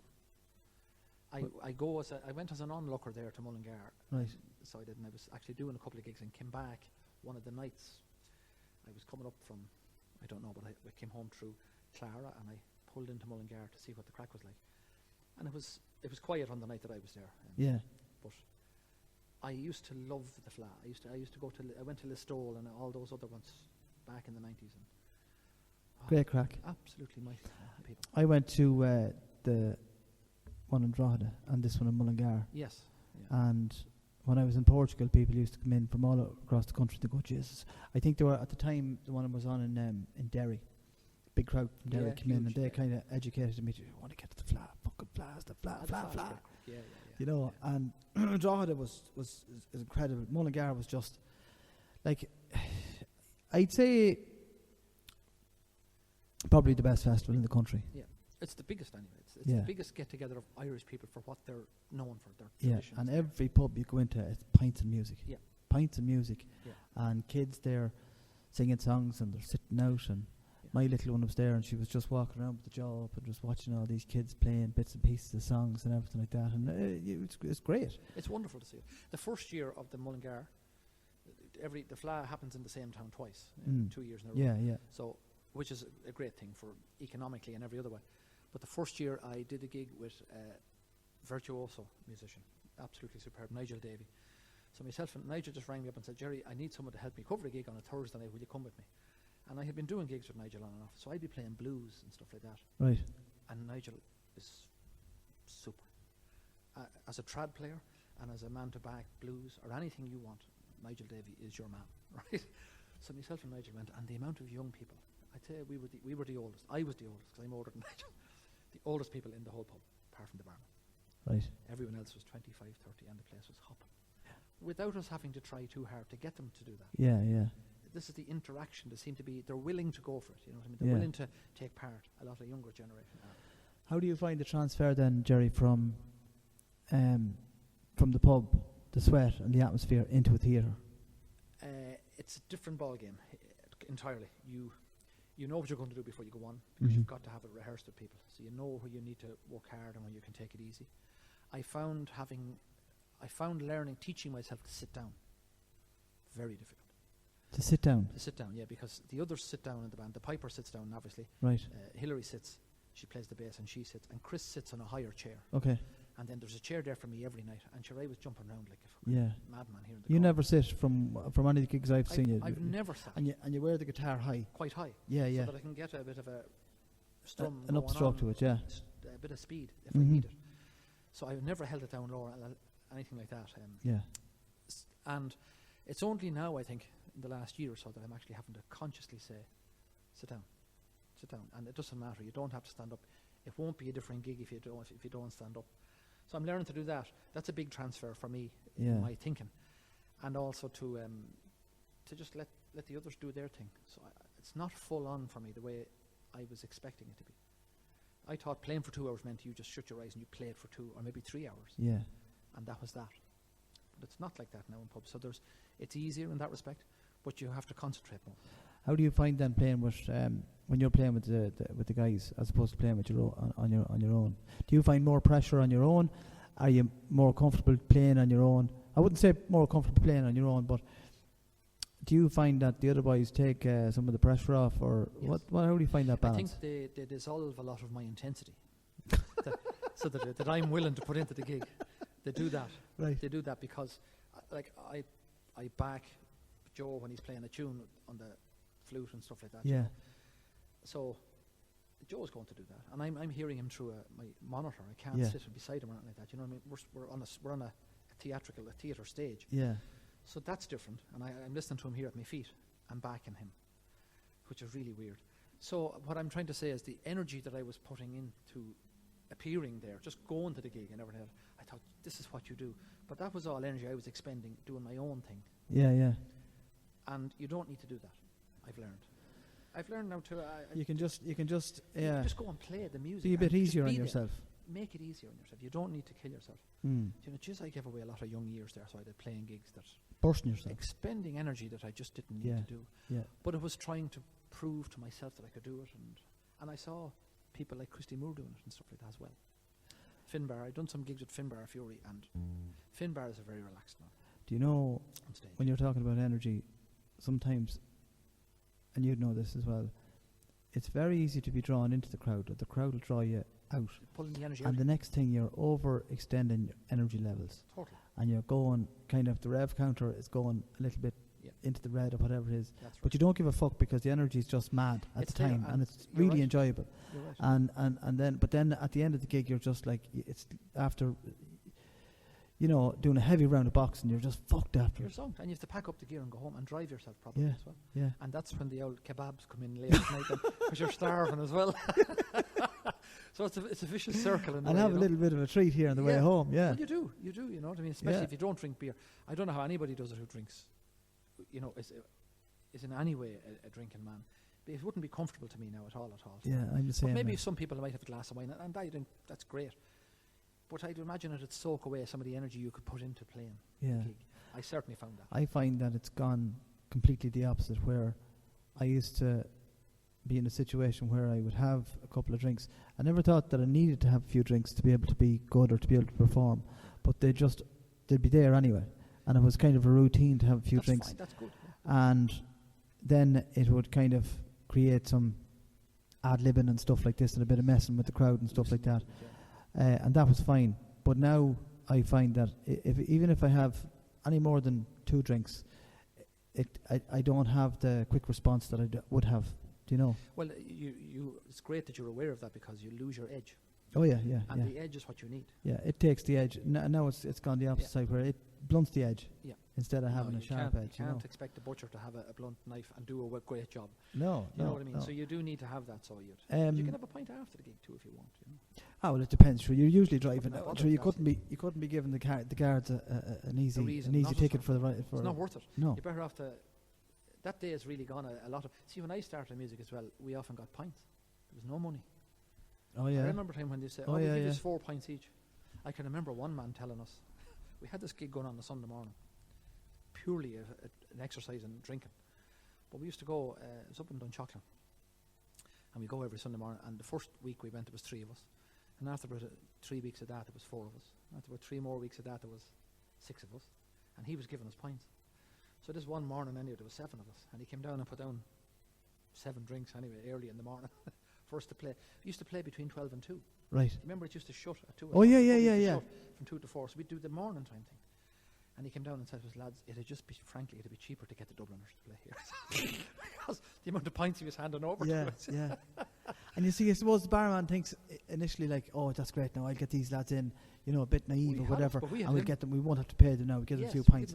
And the next thing, you're fucking drinking pints there, he can't keep the tappers on. And he didn't realise the pint drinkers he had. Yeah. You know? Savages. Underneath, well-seasoned men who could drink pints.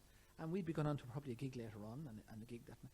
And I often went to a disco at the end of that, and it wouldn't cast me a thought. Yeah. That was, now, jeez, I was 20, like, you know, I wouldn't do it now. Yeah, it's a big change over the years now, isn't it? You have to realise before your body tells you, you've got to cut that out. Because your body will tell you. Well, we're really looking forward to this this gig you have coming up here, Gerry. And I have to be honest with you, my partner had, she got tickets for the Pucka, and she's after selling them now. So we're going to your gig. Oh, that's so fantastic. Because I said, now just looking forward to it, and she's been in with me a few times into Brogan's and really enjoys the music and all that sort of stuff. And I think having this chat here, it's nice to get a really good perspective of where you're coming from with your songs, because I didn't know a lot of what, you know, where you're coming from with these songs. Do you know what I mean? Yeah. I just knew you as Gerry, and playing as most people would, you know. I'd be watching people. You see, I'd be reading an audience, so I never know what I was going to sing, because you never know who you were going to get. So I'd be reading the people. I'd say, there's an outfit over, he'll like this, and I might give that song. Or here's a few boys I know, they're into a rebel number, and I might sing that. I'd never get too rebel ever. Yeah. But I would always skirt her, and I'd always enjoyed the row that they would bring up. They always brought me a row, so that they'd say, "Would you not sing so and so?" I said, "No, I won't." Yeah. But you were with so and so, weren't you? I was, but I'm not doing it. So I'd always say that to them as well. You know what I mean? And it was great. It was great at the time, you know. So it was. We had been talking about something to do with. Oh, people would bring a row to me every night. Oh yeah. If I didn't sing, because they expect it of someone like myself sitting in the pub. They'd expect you to sing certain songs. You know, they assume that it's going to be the norm. And I'd say, no, I don't do those songs. And when you do so and so thing, no, I won't. Yeah. And I don't mean, I wasn't being rude, but if I don't put a solid bit of glass between me and the guy, he'll try to wear me down. You know, and I learned that over the years. I just say, no, the answer is I won't be doing that, so don't keep asking. Some people can be quite adamant about that. Yes, because they feel, because they're out for a few pints, that it's and this is their song. And I must do what they say. Yeah. And it's not that way. And what about, but what about this one here now? Go on. How will I cope with this one? Johnny down the back, he's a great man to sing such and such a song. I know. Now you may fucking let him up here now. Wait till you fucking hear Johnny playing this fucking song. Now he'll come up here and he'll play the song now. Jesus, and it'll be whatever song it'll be. You know what I mean? Loads of times, yeah. And the crack is good. The gig is going well. Yeah. And you've no idea what Johnny's like. He could be a great lad, he could be bad, but it's very hard to sit that in with your old gig, no matter how good or bad it is. There's two things that I, early on, had to put a stop to. Now, I did it for a while, and it used to be quite a get-together and a bit of fun, and that's what I'm calling this gig that we're going to do in the Solstice. I'm calling it a get-together, because it's reminiscent of where I began. But when you have someone in your audience sitting in a bar or a pub, no matter where you are, there's always someone who's as good as Elvis down there, who just happens to be off on the day you're playing. I used to say to people, why isn't he gigging? That was one way I used to say that, you know, well, sure, if he's gigging every night, he won't want to play now. I wouldn't want you to call me up for a song if I went to see you. Yeah. I say, no, I want to hear you. Yeah. And I'm sure anyone who's a singer probably thinks the same thing, but there are people, there used to be a culture in this country as well of people. Yeah. It was the done thing to call someone up, and that was great while it lasted. Yeah. But it has changed because it affects too much now, and it's not a few pints you're getting paid, it's a cash or a check or something like that, and you're making a living, in other words. Exactly, yeah. So you've got to present it. You can't just let the people run wild the way it used to be, or just say, get him for a song, and we don't know. And the second thing is, he may play a song that you have not got a clue of, and then you're lost. And if you're using a backing track, well, then you also have to either have it. It has to be in his key, that sort of stuff. It's too awkward, and I think anyone who really wanted to sing would be doing the same job. I used to. This was a terrible thing I used to do with people for that. Well, it wasn't really a kind of a way I deal with it, but somebody come up to me and say, "Oh, she's growing you down the back of the room there now," and they'd be eyeing the stage up from the minute they walk in. She's growing you now. She's after winning the Ballyhonest Got Talent. She's amazing. Do you know what I mean? Oh, and she'd be usually a tall, skinny, good-looking girl or whatever it is, and she'd be looking at you. She'd be throwing the eye up there, and she'd be kind of looking at you, going, "I'm better than you now. I'm better than you. I'm better than you now." Do you know? And right enough, Sinead from Ballyhonest or wherever she'd be from, they'd get up and you'd have to get her up, whatever it is, and she'd get up and she'd sing a big power ballad, probably Adele or something like that, right? And you'd say to her the usual thing, "Now just hold on a second, now sing it into me here. We get the key, get the key, and we get the whatever it is." And then she'd get going at it. We get the levels right and the microphone and the whole lot, and we get going at it, and everybody would start relaxing into it and everything like that. And just when I'd see her confidence really starting to get right, I'd just go down an octave on the guitar, That's a clever way. Yeah, go down an octave on the guitar. That's a very clever way. And then you'd look over at her. Like, what are you at? Yeah, you just, of course everybody keeps singing, the song keeps moving, and you just look over at her like, "What the fuck are you at there now?" I'm actually practicing it here myself. Yeah. And then she starts and go. Yeah, like that. Yeah. And then you go back up into it. Yeah. And then she'd relax again, and she'd go, "What the fuck happened there?" And that's grand or whatever it is. And then you just drop it down again or whatever it is, and you scratch your head, and you just do it to the point where she wouldn't lose interest and keep going, and the song would finish up, and you'd say, "That was grand." There was a few little blips in it now, but it was grand. It was grand. Yeah, she'd be walking off stage and scratching the head, going, "I don't know what." You were grand. Sinead. Fair play to you. Questioning her whole motive and how did I win the Ballyhonest? Yeah. Gerry, we better wrap it up here because there's a few different things here. Great. And thanks very much for coming out. And we're really looking forward to the gig. And I hope that everybody that's listening to this will, I suppose, go for themselves. If it's the type of music that you like and enjoy and are interested in, to see how you're going to express these songs your way in a unique setting in the Solstice in Navan, I think it's going to be a really good night to enjoy if you appreciate good, authentic folk music. It's live music all the way. Absolutely. There'll be two people joining me, Damien, and thank you very much for that kind words. Eugene Donegan from Pilgrim Street. He's the 5-string banjo player with them. Oh, yeah. He's a really great guy. He's better than you know. He's a great guy. He's coming along to play some songs with me. He's going to play on the stage with me. And Derek Matthews, who's the bass player with the John Prine tribute, who are storming along the countryside at the minute. Right. Going great. He's going to play bass with me on the night. So we're going to have plenty of variety and stuff like that going on. So it won't be just me sitting alone. We'll have those boys joining in as well. And I want it to be, it's called a get-together, and I want it to be a get-together. Well, to be honest with you, Gerry, if it was just you for the night, I'd be... just be me. Yeah, but the other guys are a bonus. Do you know what I mean? They're going to play along with me. Do you understand me? They're going to add now. Derek Matthews is a very fine player, and when someone that is playing the bass very well, when you can't hear them, they're doing their job right, and you won't hear a note out of him because he's superb. Right. So he'll join me, if you understand me. He'll add. Yeah. And Eugene is excellent on 5-string banjo, plays guitar, sings, and everything else. So he'll be excellent as well. Well, it sounds lovely, and like to look forward to, as you said there, it's lovely just to go in, listen to somebody else, just do what they do, and just like you just played a few lovely tunes there. And it's just, for me anyway, not even as a musician, but just to appreciate music, there's just the sweet sound of the guitar, and the way you play it so different than other people play it, and every way, most ways, are beauty in themselves, in the difference. That's really kind. Thanks so much for that. I appreciate it, and thank you for inviting me to do your podcast as well. I wish you well with everything you do, of course. Well, I think we'll give it a go and see what happens, and it's a great opportunity for people to get another insight into what you're doing. If they come along on the night, they will. I'll have plenty of little stories to tell them about things that happened and didn't happen, and in between the songs and stuff like that. We'll have fun, I can tell you that. Yeah. We're going to have a good time, and I'm looking forward to seeing you.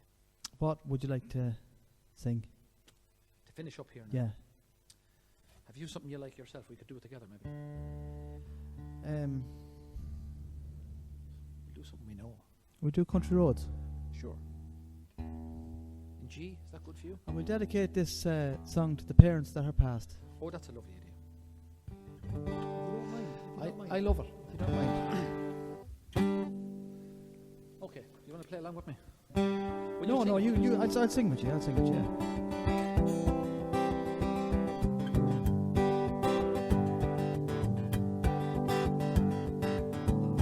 Almost heaven, West Virginia, Blue Ridge Mountain, Shenandoah River. Life is old and older than the trees, younger than the mountains, blowing like a breeze. Country roads take me home to the place I belong. West Virginia, mountain mama, take me home. Country road.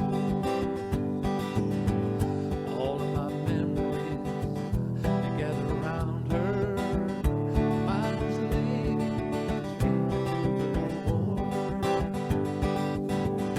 life is old there, it's older than the trees, younger than the mountains, blowing like a breeze. Country road, take me home to the place I belong.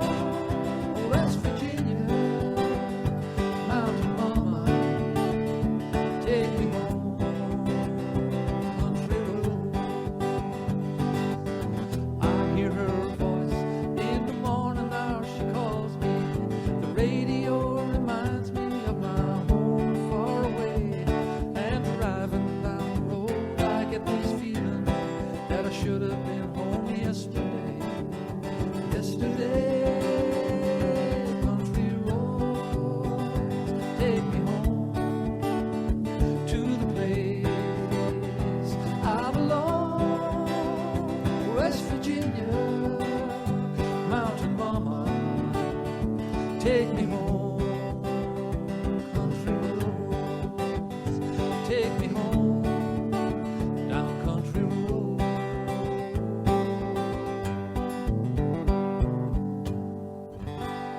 Great stuff, Gerry. Thanks very much. And Thanks just to very remind you, folks, 27th of October in the Solstice in Navan, and you can get the tickets from You get them directly from the Solstice Arts Theatre. So there's a online. So link go online there and look up the Solstice Theatre at Solstice. Navan, Yeah. and you get the tickets, and There's tickets available. And you can come along on the night too. I'm sure there'll be plenty of we'll fit you in. spaces still there. Yeah, there will loads. So Great stuff. Thanks very much, Gerry. thank you very much, Shane.